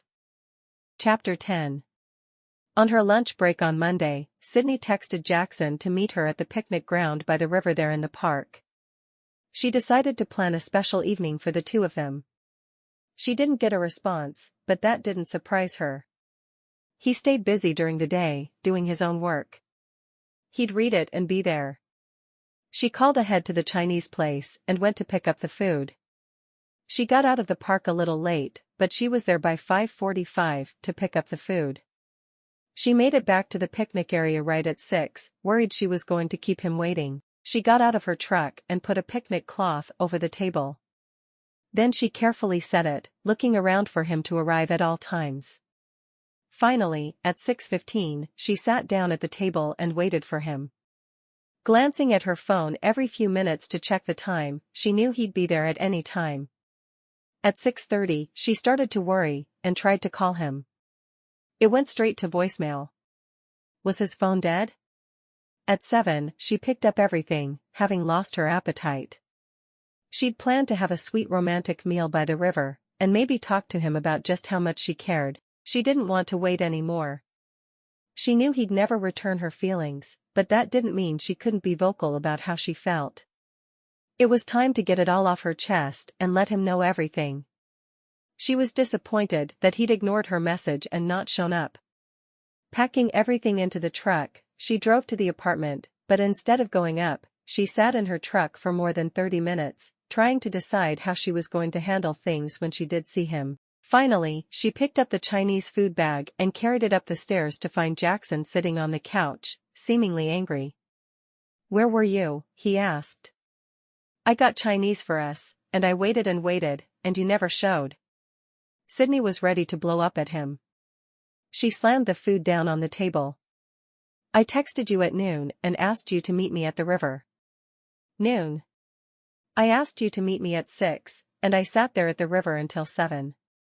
I can't believe you didn't even bother to look at your phone when I was late. I shut it off before I started working, because my mother kept calling me to make sure I hadn't been tricked into marrying you with a fake baby or something.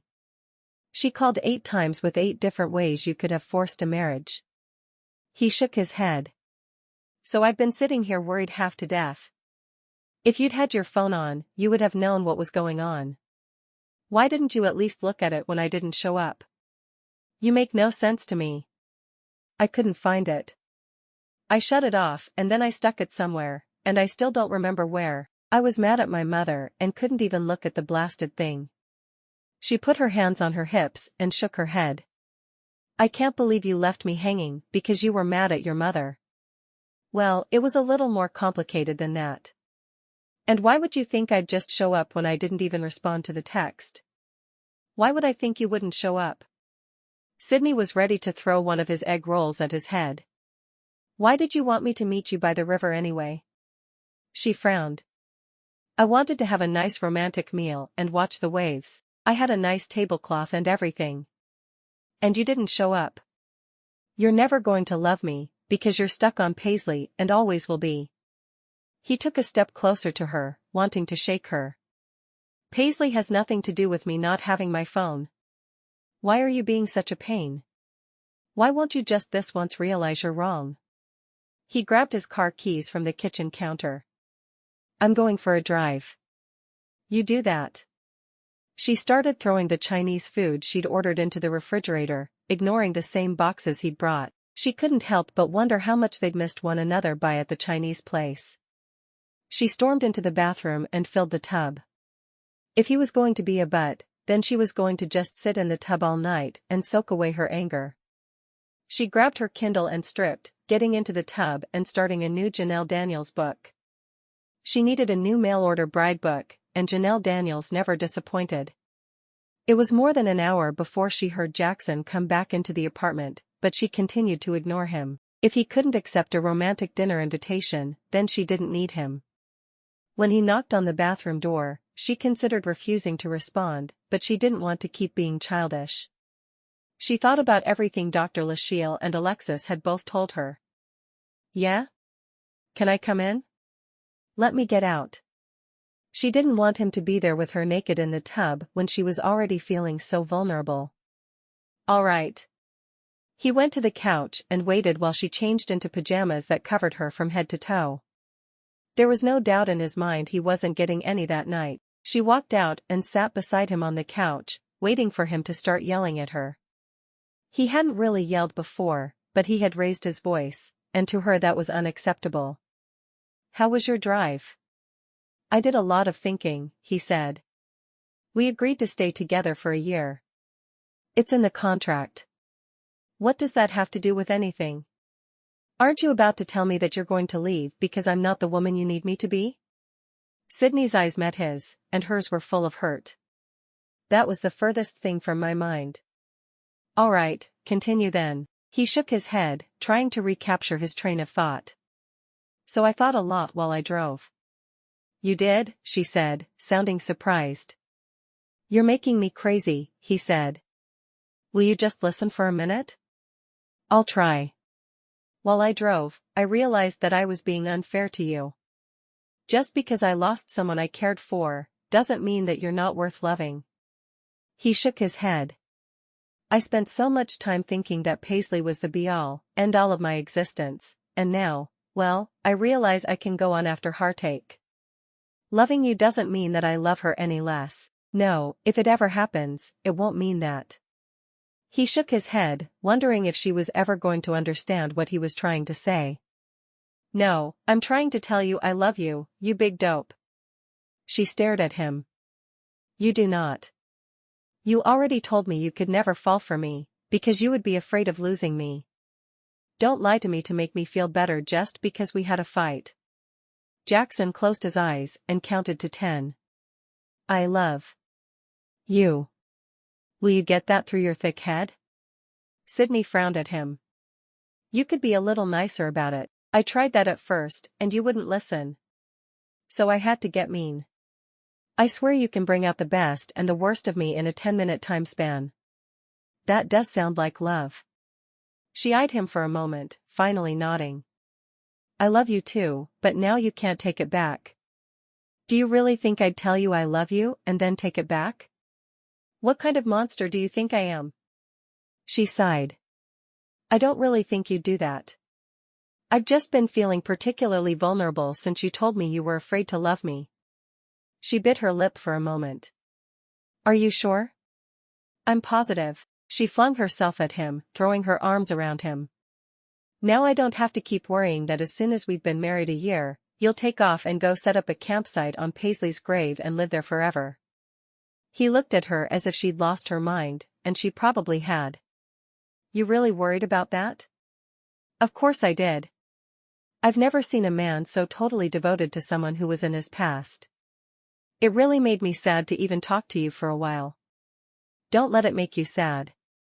I love you, and I'm not going to be obsessed with her ever again. Does that mean you want to have babies now? And do I have to meet your mother? She really creeps me out. I think I'd rather avoid that until the kids are all graduating from college or something. He laughed softly. I don't think we can put it off that long, but we'll do our best. He stroked his hands over her back. I'm really sorry I made you feel so insecure. I thought you were an amazing, beautiful woman from the first moment I saw you. Now I think you're the only woman I will ever love again. Well, unless we have little girls, and then I'll love them too, she sighed, finally starting to believe him. How could she change gears so quickly when she'd been so certain he would never love her? So now we can make real plans for the future, and you won't run away? I won't run away. Well, then we have a wedding to go to. My friend Tess is getting married, and we're going. You're going to wear the suit you wore to our wedding, and I'm going to wear a bridesmaid dress. How long have you known? Oh, not long. All four of us went to Dr. Lachelle at the same time, but Tess just gave us her wedding date. Sounds good to me. He drew her in for a kiss. You're my forever now. She sighed happily. I'm glad. I honestly thought I'd be unloved forever. That'll never happen. Epilogue. Sydney yawned widely, rolling to her side in bed. The twins were crying, again. She and Jackson had only wanted 2 children, but after they had Christopher, she got pregnant again a year later, and this time it was twins. They had 3 children. A 2-year-old boy and newborn twin girls. I think it's your turn, she said, poking Jackson. It was my turn last time, he said, yawning. Besides, I don't have the equipment to feed them. And I have to drive to the airport tomorrow and pick up my mother so she can see her new little grand angels. Grand angels? Is she really calling them that? She rolled her eyes. She wasn't a huge fan of her mother-in-law, but she had learned to deal with her. Of course she is. She bought them matching pajamas and some matching onesies. She said you're going to love them. Sydney groaned. The girls aren't identical, and I'm going to let them figure out their own identities by letting them dress differently. Little Isabel had dark hair, but Naomi had blonde hair like her mother. Why can't she just stay in Texas? Because after that first awful trip, we never went back. One of the twins started crying louder. Why don't I get them and bring them to you to nurse? I'll wait here. She watched him leave the room, coming back with a baby in each arm. I love you more every time I see you with our girls, he smiled, sitting on the side of the bed and handing her the babies. I love you more every time I see you with any of them. He leaned down and kissed her softly. I can't believe we're this happy after being matched by a crazy purple-haired matchmaker who thinks she has the ability to grant wishes. I can't either. But we are, and I'm not looking a gift horse in the mouth.